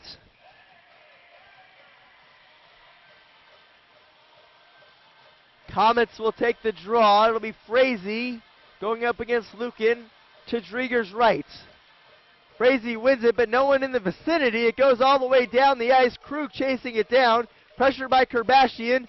2 seconds, 1 second, and that will do it for the second period. We are tied at 1 apiece. It looked like Evansville had broken the tie, but Guy Lapine's shot hit the crossbar. We will go to the intermission, deadlocked at 1. You're listening to Evansville Icemen Hockey on ESPN Evansville, 105.3. Since 1998, the Dream Center has been helping at-risk children become responsible, self-sufficient members of our community. The Dream Center is located at 16 West Morgan Avenue. Every week, the Dream Center works with over 400 children ages 5 to 18 who live in the most impoverished areas of Jacobsville and Fulton housing projects. Each one of these children know that when they come to the Dream Center after school, they'll receive a nutritious snack and a hot meal. They know that the staff of the Dream Center truly cares about them by their weekly visits to their schools. They know that they can find help with their homework or have someone to talk to about their problems. They're excited to spend some quality time doing community activities or just being kids playing in the gym. They know that the Dream Center is there year-round at 16 West Morgan Avenue. None of this would be possible without the generous gifts of time, talent, and treasures from people like you who can make a difference in the lives of children. Call today, 473-0600, or get more information online at dreamcenterevansville.org. Now back to exciting Evansville Icemen hockey on ESPN Evansville 105.3 and ESPNEvansville.com. Welcome back to the Intermission Report. It's time now for another Coors Light Ice Cold interview segment. I'm joined by Icemen forward Peter Sakaris. Peter, how you doing? Good. How are you? Doing good, thank you. Obviously, big night for you last night. Got a goal out there. What's been going right for you out there? Just the guys I've been playing with. I've been playing with some good players. Last night I was with Kirby and Lukin. Things really clicked last night for us. Unfortunately, we couldn't come away with the win, but we really like the way we play as a line. Yeah, it seems like you've kind of been bouncing around from line to line. Is it tough for you to find a rhythm when you're doing that? I mean, not really. I mean, we're all familiar with each other, so as far as finding a rhythm's concerned, we all know how we play, so it's easy to jump in with anyone. All right, now your guy's been playing really well of late. Kind of have that high energy style, I'd say. Just tell a little bit about your play out there. Yeah, I just try to bring a lot of energy to the team. Try and finish my checks as much as possible. Get pucks on net, and just play an offensive game down low, and try and do what I can defensively to help the team out. Now you mentioned finishing out those checks. You laid a big one last night on a guy out there for Fort Wayne. I believe it was Mears. Tell me about that hit. And it was just I was in the right place at the right time. I saw him coming out of the corner, and it's my job to finish those checks, so I took advantage of it. Now, you're not one of the bigger guys on this team, but you're one of the bigger hitters out there. Is that something you pride yourself on? Yeah, absolutely. I mean, anytime you can really finish a check on someone, it's something you want to take advantage of, and I think it gives the boys a spark, and I like doing it. So it's obviously something I take pride in. And you seem to be one of the faster guys out there. Have you guys had like a race, and do you win those? No, we haven't had a race, but I think a lot of the guys could take me if we did. That's just how it seems out there to me. But once again, you got Fort Wayne tonight. How does playing a team back-to-back nights like this kind of stir up the pot for tonight? Well, obviously, I mean, things got a little bit heated last night, so things are going to carry over into tonight's game. We just got to come out and play the way we normally would, try and keep our heads cool, and things are going to work out for us. Now, your guy is in his second year here. Just talk a little bit about this rivalry with Fort Wayne. It's a big rivalry. I mean, we're pretty close distance-wise, and obviously the fans get into it quite a bit, so it's exciting for us as players to play these types of games. And as far as on the ice is concerned, there's also a little bit of rivalry there, so it's just a fun game to play. Are they your favorite team to play against? Yeah, one of them. I like playing against a lot of different teams, but Fort Wayne's definitely up there. All right, excellent. Now, you've also gotten a chance to play with a lot of different guys. Is there anyone in particular that you like playing with? I find me and Morissette click well. We both came from the same junior league, and we played together quite a bit last season. So I find we know each other's play a little bit. Okay, that makes sense. Now, obviously you guys have been playing together for a little while. Tell me about how you feel the team's gelling out there. I think we're gelling, fine. We're all pretty comfortable with each other. We know each other's play quite a bit. We're, like I said, we're really comfortable with each other, and we just, as things are moving forward throughout the season, things are clicking more and more for the guys, and line combinations are starting to form, and things are just taking off for us. Now, your guy who was here last year, obviously now had to learn a new system under Coach Mullins. Just talk a little bit about the different styles of play from this year to last year. Well, it's just a little bit different. I mean, you kind of adapt to all different styles of coaches, and with Mully this year, he's got a good system, and we're we're picking it up quickly, and things are moving well for our team. All right. Switching gears a little bit, I mean, you obviously grew up in the Montreal area. Just talk a little about who were some of the players that you looked up to growing up. Well, one of my favorite players growing up was definitely Peter Forsberg. I liked watching his play. Him playing for Colorado, I followed the team quite a bit, and I really liked his style of play. And so I was a huge Forsberg fan growing up too in the Colorado area, so definitely one of those guys. He has like that hard-nosed style of play. Is that something you try to emulate in your game? Absolutely, yeah. He was, he wasn't afraid to get physical, and he just was great with the puck, great offensively. He was a good two-way player, and that's obviously something I try to emulate. Nice. Now you mentioned the junior hockey experience that you had. How do you feel the junior hockey style compares to guys who play collegiately? I can't really say. I never played college hockey, but trying to compare to what guys come playing pro hockey, I mean, styles obviously change depending on the leagues you're playing, but I mean, the styles seem pretty similar. Both games are pretty physical, both games are pretty skilled. I mean, you have your different types of players, obviously, but all in all, the styles seem pretty similar. Nice. Obviously, you have the holidays coming up. Just talk a little bit about, are you going to be able to make it home? Yeah, I'll be heading home after the game against Fort Wayne. It's going to be exciting to spend a little bit of time with my family. Only got a few days off, and then head back here for the rest of the season. Nice. Now, how far of a drive is it for you? It's about a 20-hour drive, but I'll be flying. Okay, that makes a little bit more sense, obviously, yeah. Now, obviously, Teddy Bear Toss night, when you guys score first, tons of bears going to be hitting the ice. Tell me a little bit about how you feel that affects the game up there. It's obviously fun when we score that goal, and we see the fans getting into it, throwing the teddy bears on the ice, and we're just looking forward to going out there and picking up that first goal and just getting things going tonight. One final question. You had one of the bigger goals of the season, obviously Brandon Wong scoring, and then you scoring 8 seconds later in that game against Greenville. Just talk a little bit about that play. Yeah, it was a pretty big play. I mean, we were all pretty excited that Wonger scored that goal, and then I jumped onto the ice with Harvey and Laus. It was a quick break off the center ice face-off, and Harvey made me a great pass, and it was just an easy tap in from there. It was great credit to Harvey on that play. All right, excellent. That's all the questions I had. Do you have anything else you want to add to the fans here? Maybe parents listening home? No, that's it. All right, thank you. That was Iceman forward Peter Sakaris on the Coors Light Ice Cold interview segment. We'll be back with more on ESPN Evansville 105.3. This holiday at Guitar Center, give the gift of music with great deals on guitars, drums, keys, live sound, DJ, and more. Deals like a Martin acoustic guitar with pickup for only $439. Kohala ukuleles or Toka djembes, only $29 each. So whether you're buying for someone else or yourself, music is a gift. Give it, share it, love it. Expert advice, the best selection, and unbeatable prices. This holiday at Guitar Center, now through Sunday. Keep it local this holiday season as you spend your hard-earned money. The Southwest Indiana Chamber is proud to represent 1,700 area businesses and organizations.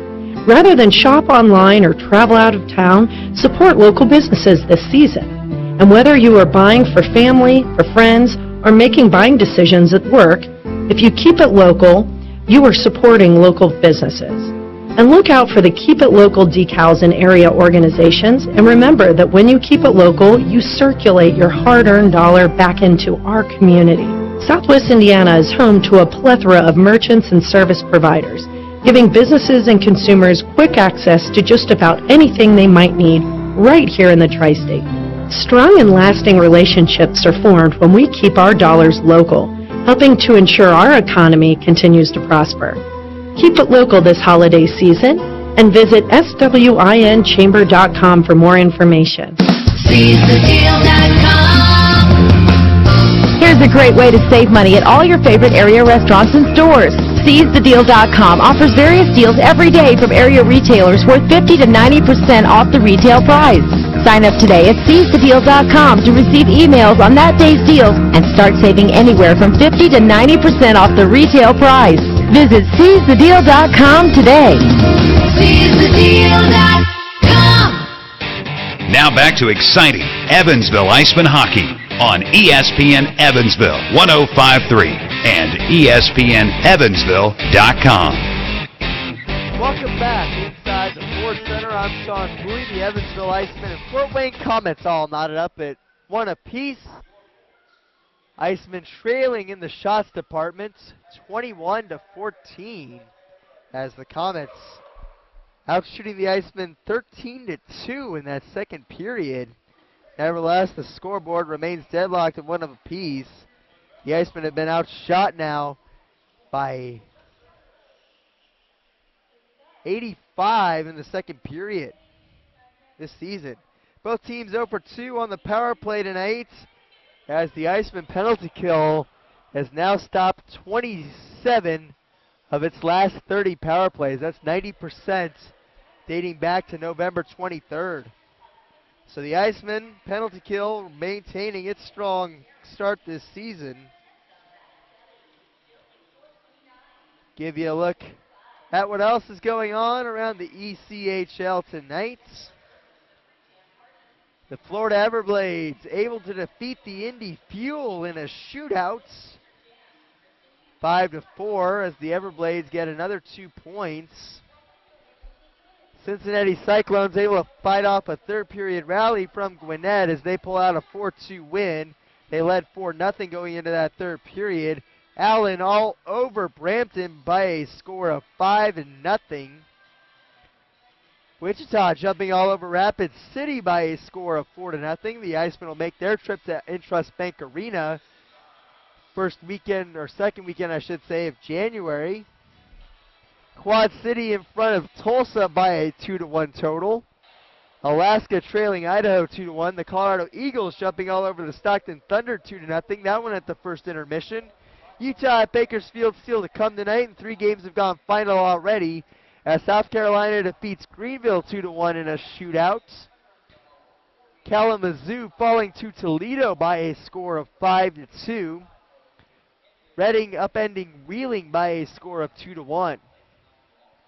So if the Icemen can get a couple of points here tonight, they jump back into 5th and maintain a close distance with Cincinnati and Wheeling for those playoff positions in the North Division.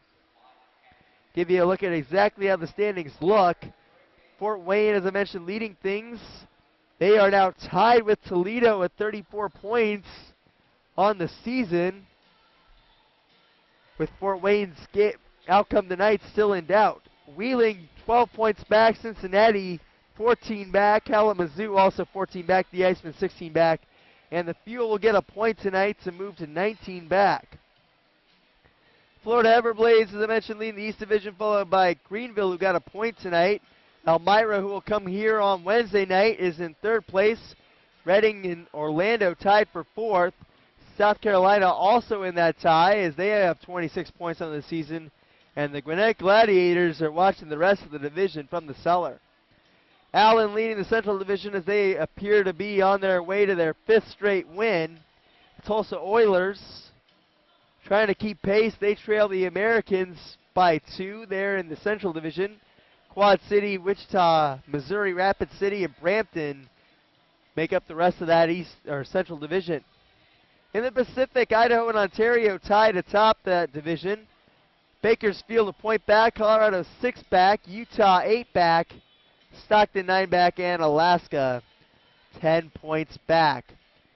We give you a look now at what's happening in the big show as we see what's going on the NHL scoreboard. A lot of games obviously in action around the NHL tonight. And earlier today is the Icemen's NHL affiliate, the Ottawa Senators, were in action earlier today. Give you those scores as soon as they load. In the meantime, fans, we also will look at the AHL scoreboard, see how the Binghamton Senators are doing. As the Icemen's AAA affiliates has been kind enough to send Danny Hobbs and Chris Strieger back to Evansville for this weekend and these important games against Fort Wayne. Icemen obviously missing the services of Andre Morissette, who's out once again for at least the next week, it would appear, as Morissette certainly a key contributor for this Icemen squad. Give you a look at what else is going on in the AHL. Lehigh Valley defeating Wilkes Barre 2-1. Try and find what's going on specifically with Binghamton here.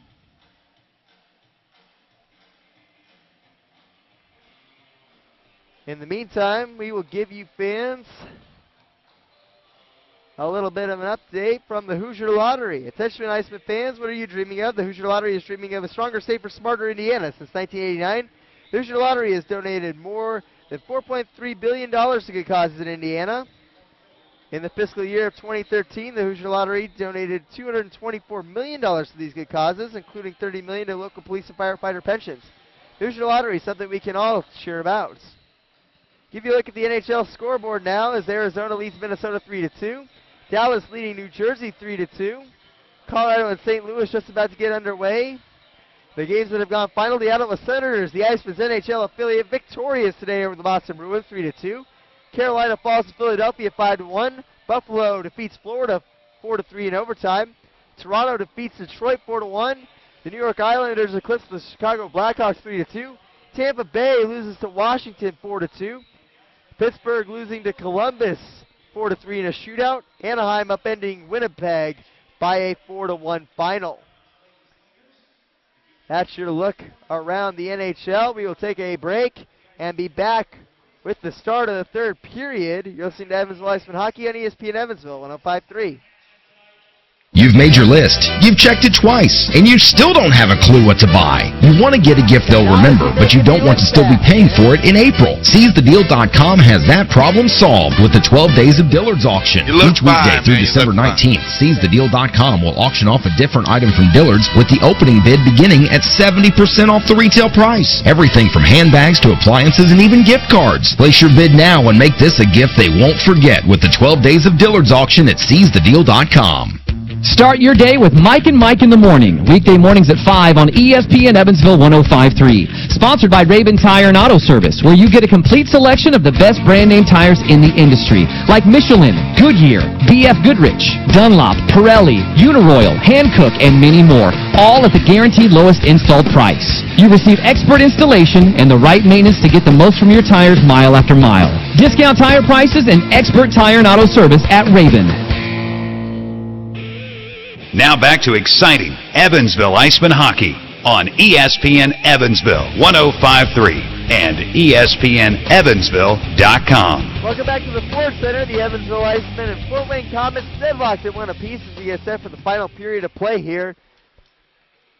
1-1 is our score. For those of you that are interested, the Binghamton Senators lost earlier today to the Hershey Bears by a score of 5-2.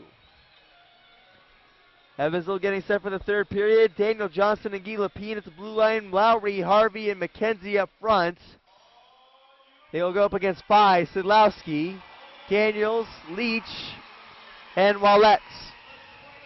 And we are set to go for this third period. Icemen outshot 13-2 in that second period. And it didn't feel that lopsided during play. But you got to remember, Guy Lapine's shot that almost went in and hit the post does not count as a shot. So off the draw, the puck goes behind the Fort Wayne net. Now Leach bringing it forward on a rush. We'll send it around the Iceman cage where Lapine looks to play it. And we have a whistle. As it looks like Fort Wayne might have had a jump on that puck going in to the offensive zone. Faceoff will come to center ice where Lowry will take the draw up against Faille once again. And Faille wins the draw back to Daniels, who will chase it down behind his own cage. Waiting to bring it forward and set up a play. Goes to the far side for Faille. He gets slammed to the Iceman bench but hangs onto the puck. Dishes it to Wallette. Wallette working behind the net now once again to Faille. Faille pressured by Johnson. As now Lowry steps into the play and takes it away from Wallette. Harvey gets it for Evansville, ahead to McKenzie, carrying it through center ice. McKenzie in the offensive zone, puts it on the stick of Lapine, who it looks like just had a step on McKenzie, as offsides is called with 19:12 to go in this third period. Iceman skating in with a good opportunity there, but just a bit offsides. Kerbashian to take the draw. Going up against Frazee.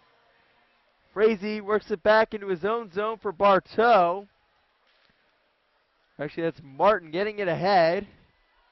But it'll be dumped down low by Condon. Rakowski chasing it down behind his own net.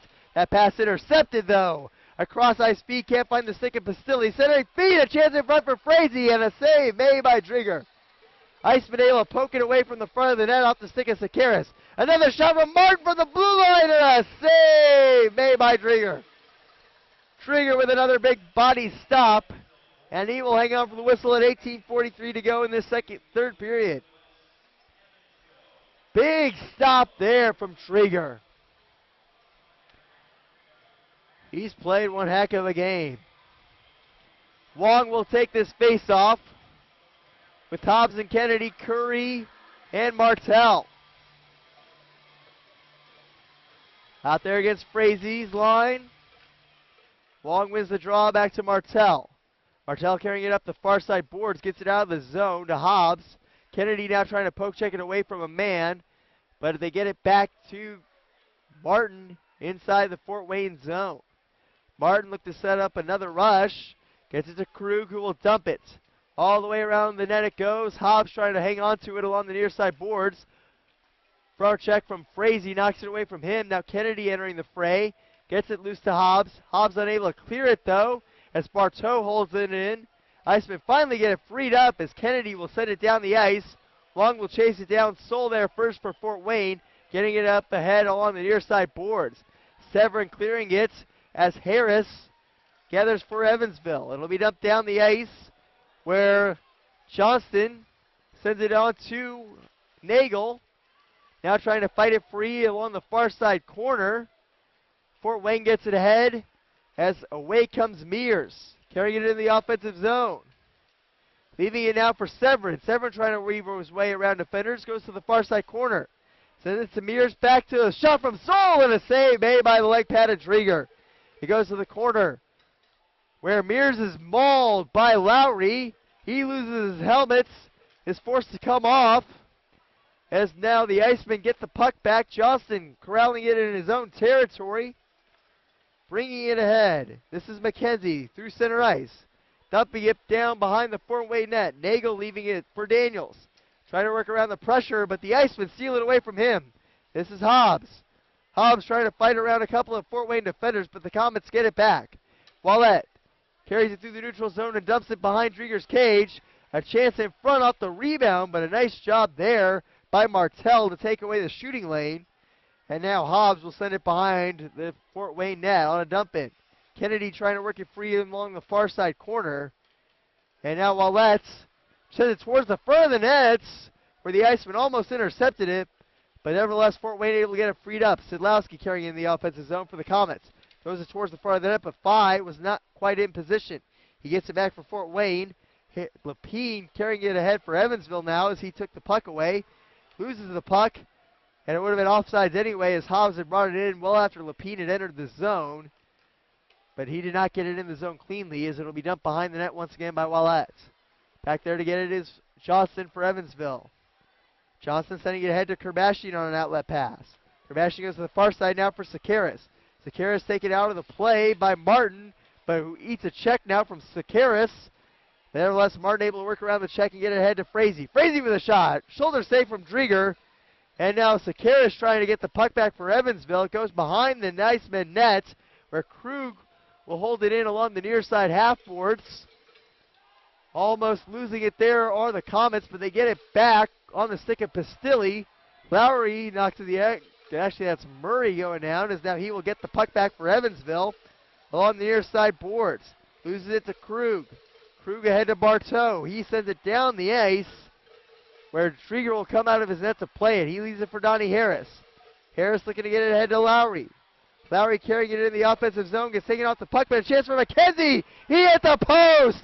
McKenzie rattles it off the crossbar. How many posts are the Icemen going to hit tonight? As Harvey loses the puck getting into the offensive zone, he will dump it in, and the Icemen will touch up to ward off the outsides. Behind his net now, Bartow setting it down the ice, and misses Beebe, and the Icemen will touch up for icing with 14:51 to go in the third period. unbelievably close to breaking the tie once again as Jim McKenzie fires one that hit every post but couldn't go into the net. And now Lukin will take the draw. He's out there with Hobbs and Kennedy. Icemen going right to left in this third period. Komets going left to right in their black jerseys with white numbering and orange shoulders. Played along the far side board. Soul getting it ahead. It's dumped down the ice now by Beebe. He gets slammed into the boards. And Martell is there for Evansville. Gets it ahead to Hobbs, who weaves his way through some forecheckers. Finally losing the puck, though, to Severin. Hobbs now getting it back for Evansville. Dishes it to the near side for Martell. Martell, his pass goes off of Kennedy's stick and will be dumped back down the ice by Fort Wayne.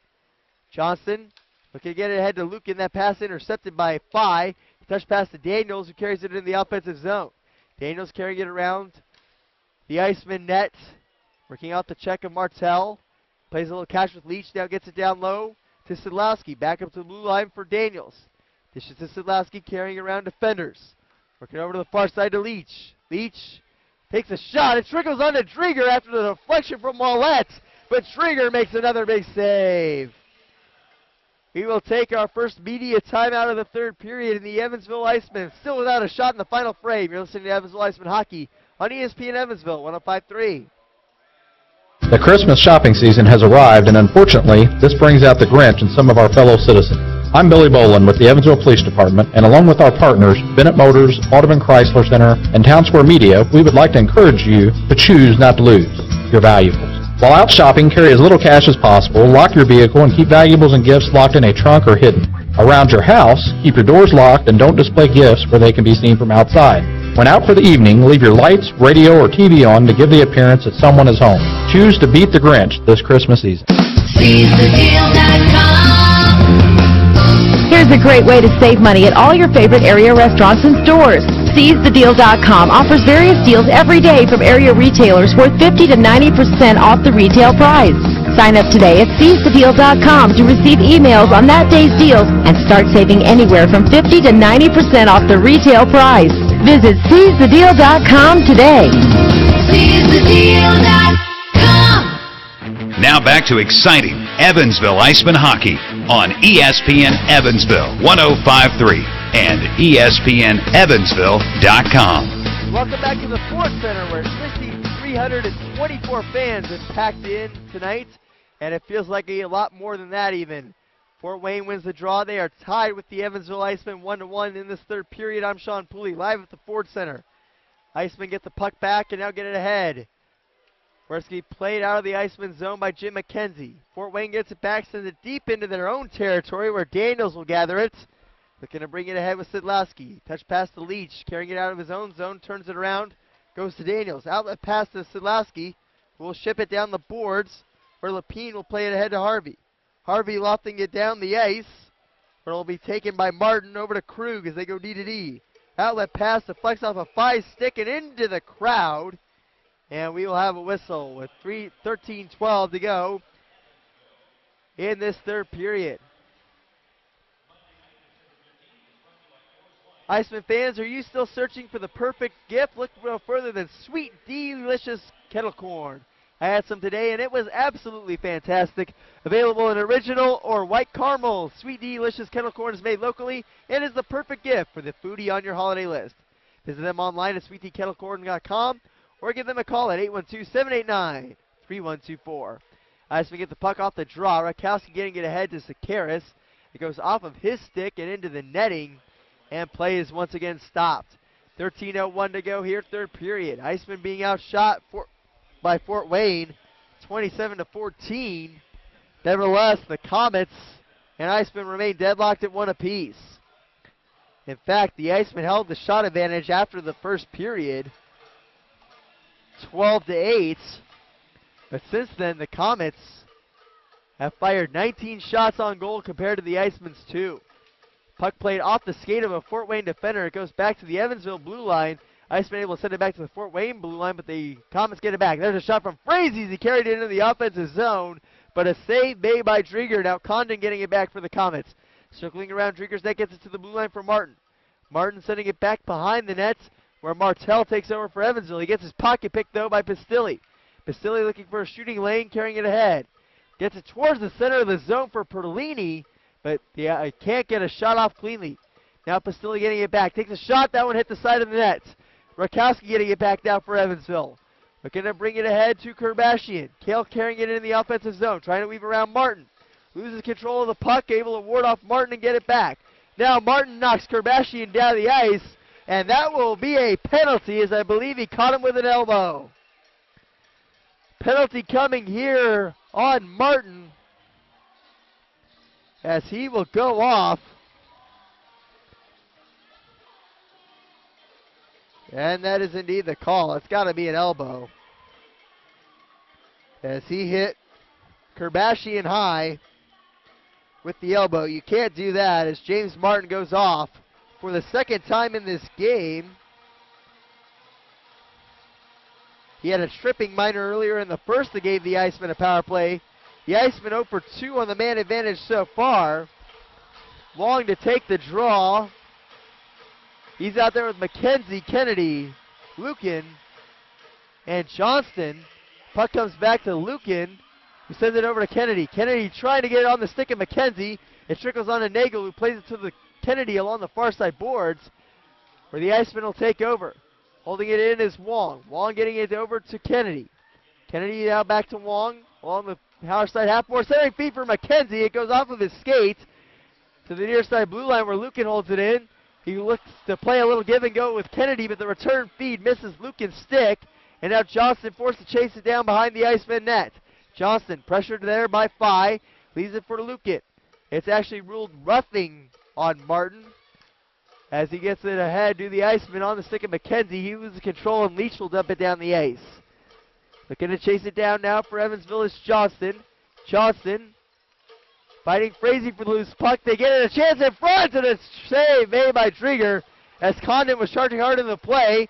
Kennedy knocked to the ice by Frazee. And now the Komets will dump it back behind the Iceman net. Curry taking over with 54 seconds to go on this power play. Zach Curry looking to bring it ahead on a rush, gets it on the stick of Kerbashian. Trying to weave his way around defenders on the dump-in. Stands up Leach behind the boards. And now the Icemen fighting it free along the far side glass. Kerbashian gets it at the corner. His pass intercepted by Pastilli. It's knocked down and held in the zone by the Icemen. The turnover there on a careless pass. And away come the Komets. There's a shot and a save made by Drieger. I believe that one hit the post. They go cross ice, looking to get it on the stick of Szydlowski once again. He leaves it down low for Pastilli. Pastilli's pass intercepted by Lowry, and the Icemen, with 15 seconds left on the man advantage, finally possess the puck. They send it behind the net for Rakowski, but that will just about do it for the Evansville man advantage, and they do not get a clean shot on Nagle. In fact, Fort Wayne had more shots on net than the Icemen did. As Stoll now dumps it down the ice. Lapine out there for Evansville. Gets it ahead to Lowry, who retreats into his own territory. He's pressured by Condon. Condon playing it ahead, looking to get it on the stick of Lukin. Lukin takes it to Kerbashian. He takes a shot. It's going to be blocked in front. Lukin trying to get to the loose puck, but it's going to be taken over by Fort Wayne's Condon. Condon getting it ahead to Ouellette, who does it behind the net looking for Condon. Big check there by Donnie Harris. Frees up the loose puck. Curry can't corral that pass. And now the Icemen trying to get it onto Wong's stick. And instead they go cross ice to Lukin. Lukin will dump it in, and the Icemen will get a little bit of a change. Wong out there to pressure the puck behind the nets as Nagle leaves it for Daniels. Daniels carrying it up the near side boards. Looking to work around a couple of guys. A big check there from Murray frees up the puck in the Evansville zone, but Fort Wayne able to maintain possession.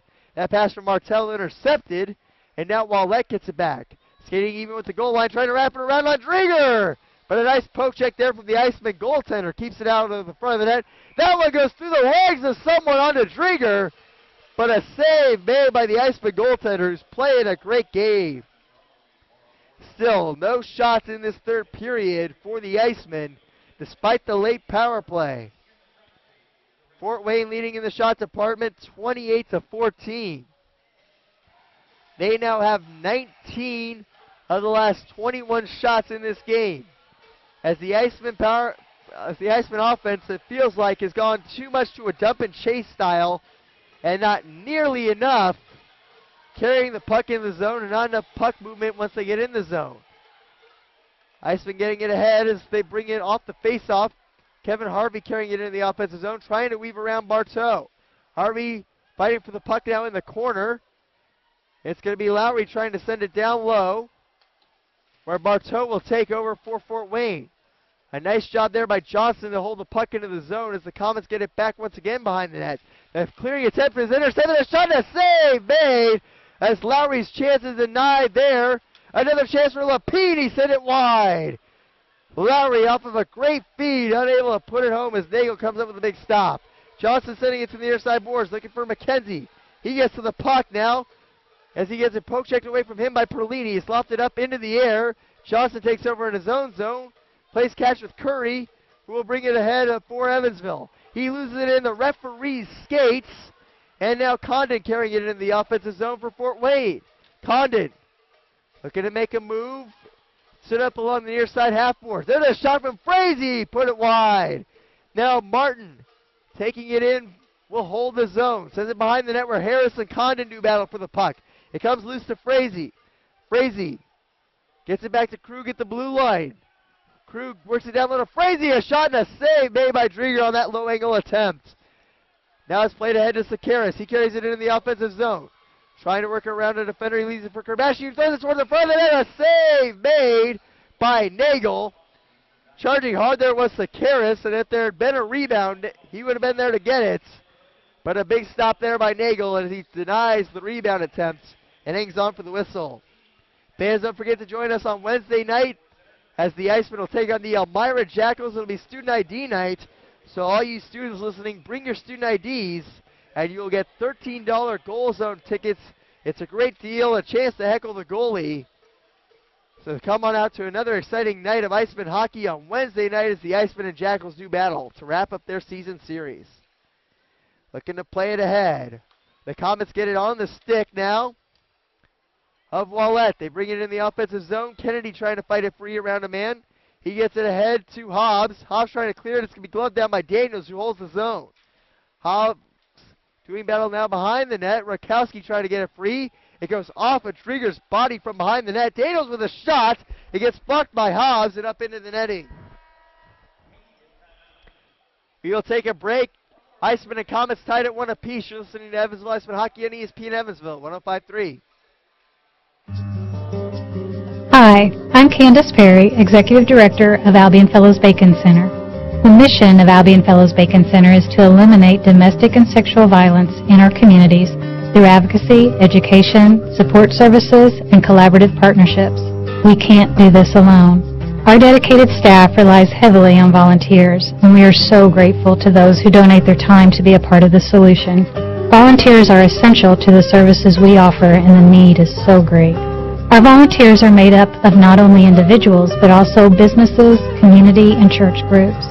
Albion Fellows Bacon Center is blessed to have many dedicated volunteers, but we can always use more. If you're interested in helping to make a difference in your community, visit our website at albionfellowsbacon.org for volunteer opportunities. Albion Fellows Bacon Center has been a safe haven for victims of domestic and sexual violence since 1981, and with your help, our work will continue.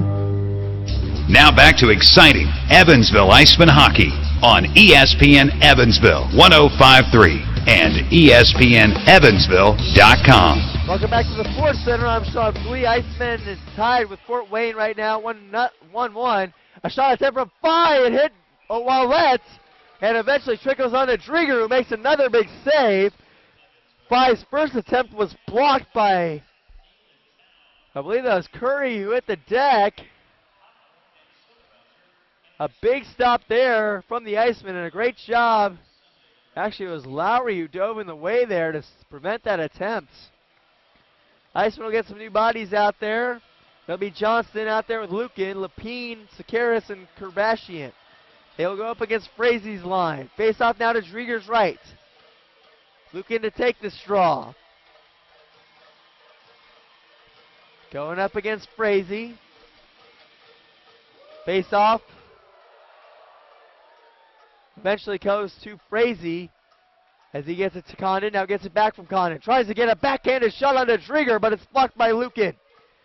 And now Frazee loses the puck, and Lapine gets it ahead on an outlet pass to Sakaris. Sakaris throwing it towards the net, where Kerbashian chases it down. However, set to play it was Nagle. Now Sakaris sending it behind the net for Lukin. Lukin trying to fight it free, but Krug takes over for Fort Wayne.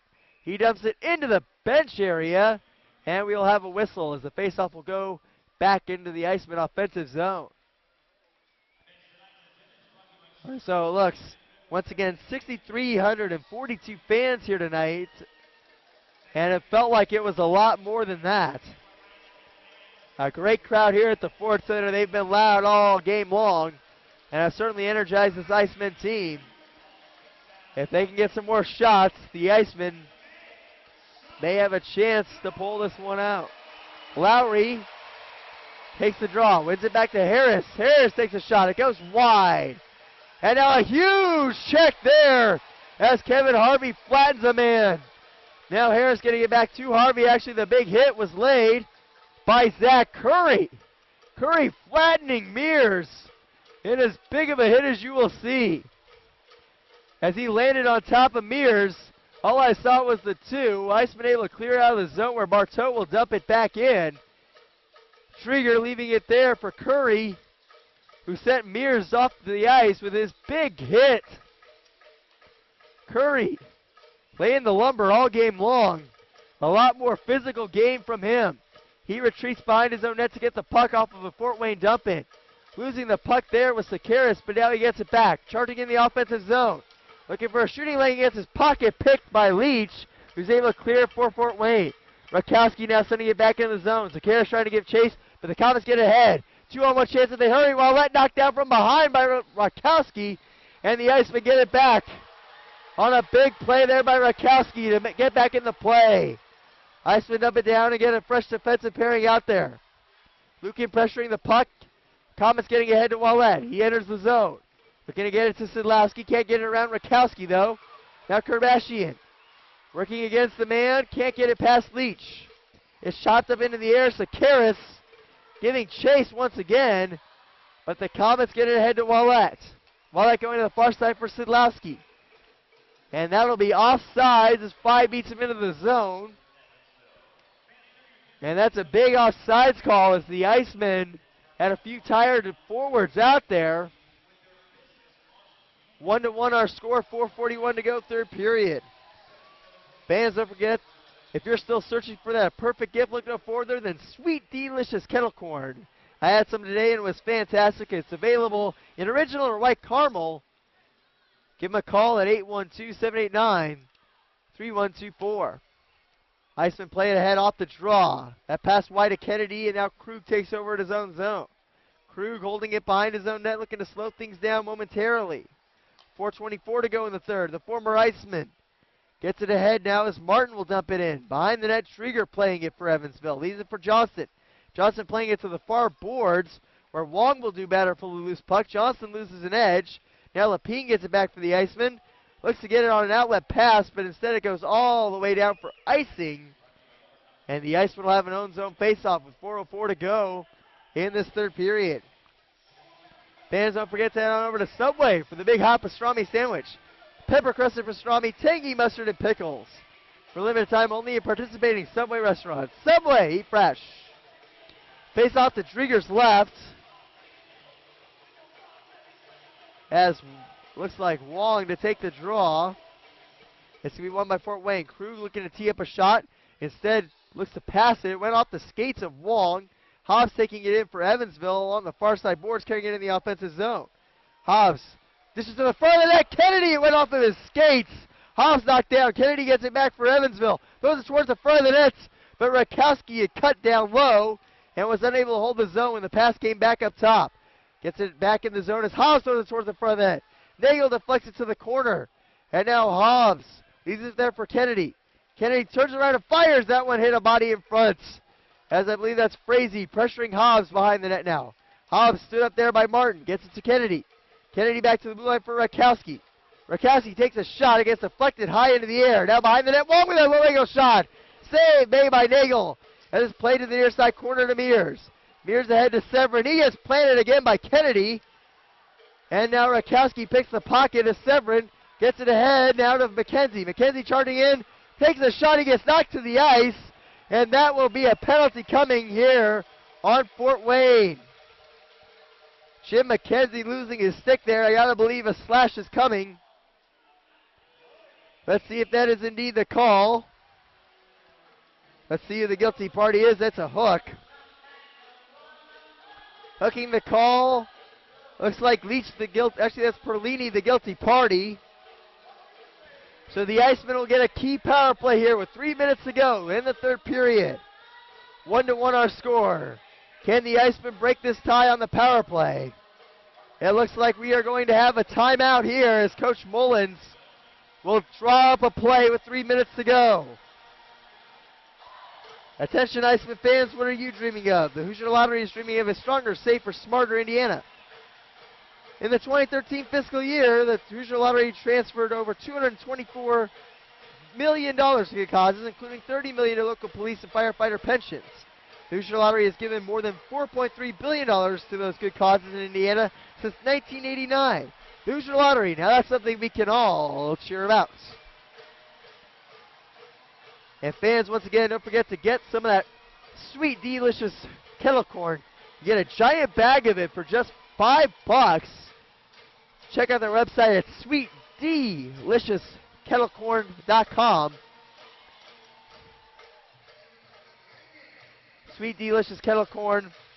The perfect gift for the foodie in your life this Christmas season. Available in those popcorn tubs you see so much the holiday season. McKenzie out there for the faceoff on this power play. Fort Wayne wins the draw and clears it down the ice. Rakowski chasing it down to his own zone. He's out there with Lukin, McKenzie, Wong, and Kennedy. McKenzie loses the puck coming through center ice.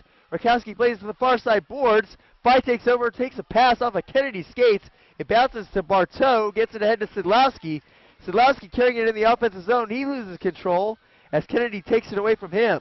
Kennedy looking to weave around a forecheck from Faille and does. Now carrying it through the neutral zone. Gets it on the stick of Wong.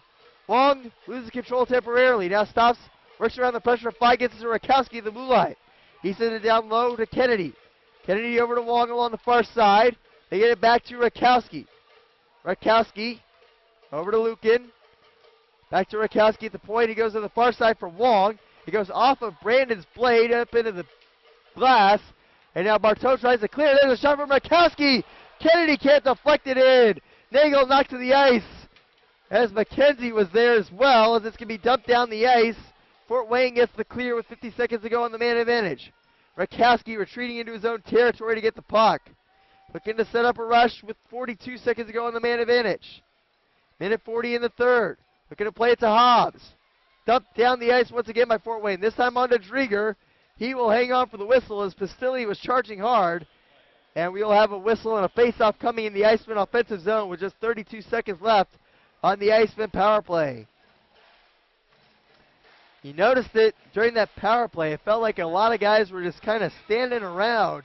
I think the Icemen have got to start getting some more movement going if they're going to be successful on these power plays. Face-off coming. Offensive zone. Face-off for Fort Wayne, shorthanded.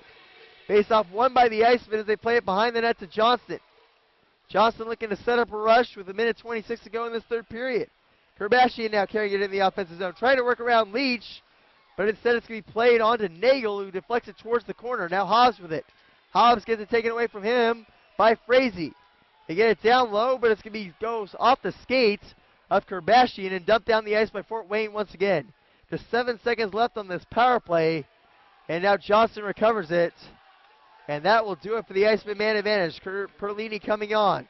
Poke checks the puck away from Kerbashian. McHale gets it back. He slammed it in the corner along the near side boards by Krug, who gets it ahead to Faille. Faille with Perlini now, carrying it in the offensive zone.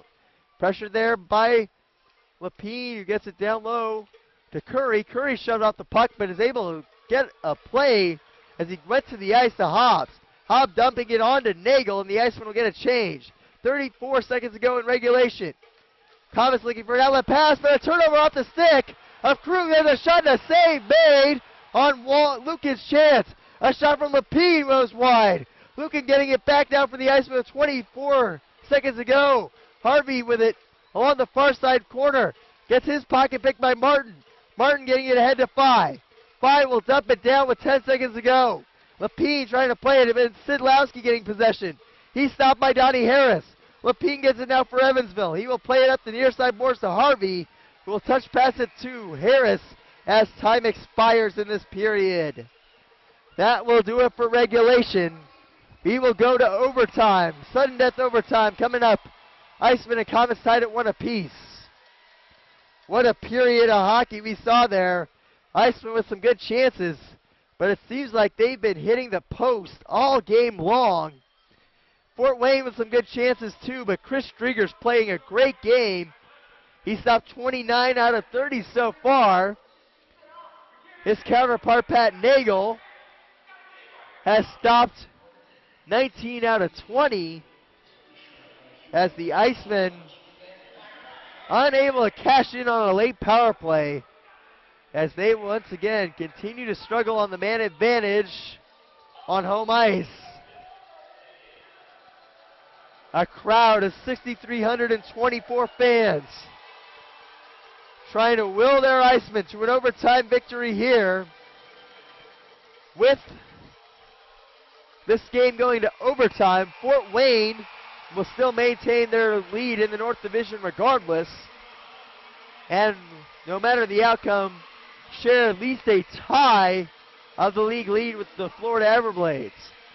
Both teams switching sides now. It'll be the Icemen going left to right, Fort Wayne going right to left. 4-on-4 hockey in overtime. Zakaris and Kerbashian, the two forwards, with Lapine and Johnston. It's Faille with Szydlowski, Daniels and Leach for the Komets, which are basically the four you'd expect for Fort Wayne. Kerbashian to take the draw. He's going up against Faille. Faille's goal, the only one on the board for the Komets. He wins the draw back to Daniels. Daniels in his own zone, looking to set up a play behind his net. 4-on-4 once again. Outlet pass, finds the stick of Faille. Breakaway chance, skating it all alone. A poke check by Drieger prevents the puck from going in. Johnson loses the puck, but Ping gets it back and clears it for Evansville. Now Faille carrying it in the offensive zone for Fort Wayne. Shut off the puck by Lapine. And now carrying it in the offensive zone. Zakaris gets a chance. Carrying it towards the front, and then he loses control. Gets hauled to the ice by Daniels. Surprising no call there, as now Daniels getting it ahead to Szydlowski as Fort Wayne clears it. Now Lapine coming off. Fort Wayne coming in. 2-on-1 rush. Szydlowski stops, takes the shot, and he scores to give the Komets a 2-1 win. Szydlowski taking advantage of the change there, able to score and give the Komets the victory. A 2-on-1 breakaway for Fort Wayne, and it's been the breakaways that have been the story on this weekend series. Both Fort Wayne goals tonight coming on breakaways, and they had the big goal land the last minute of the first period yesterday to give the Komets 2 wins here on Evansville's home ice. The Komets 2-1 winners here. We'll take a break and come back to wrap this thing up. You're listening to Evansville Icemen Hockey on ESPN Evansville 105.3.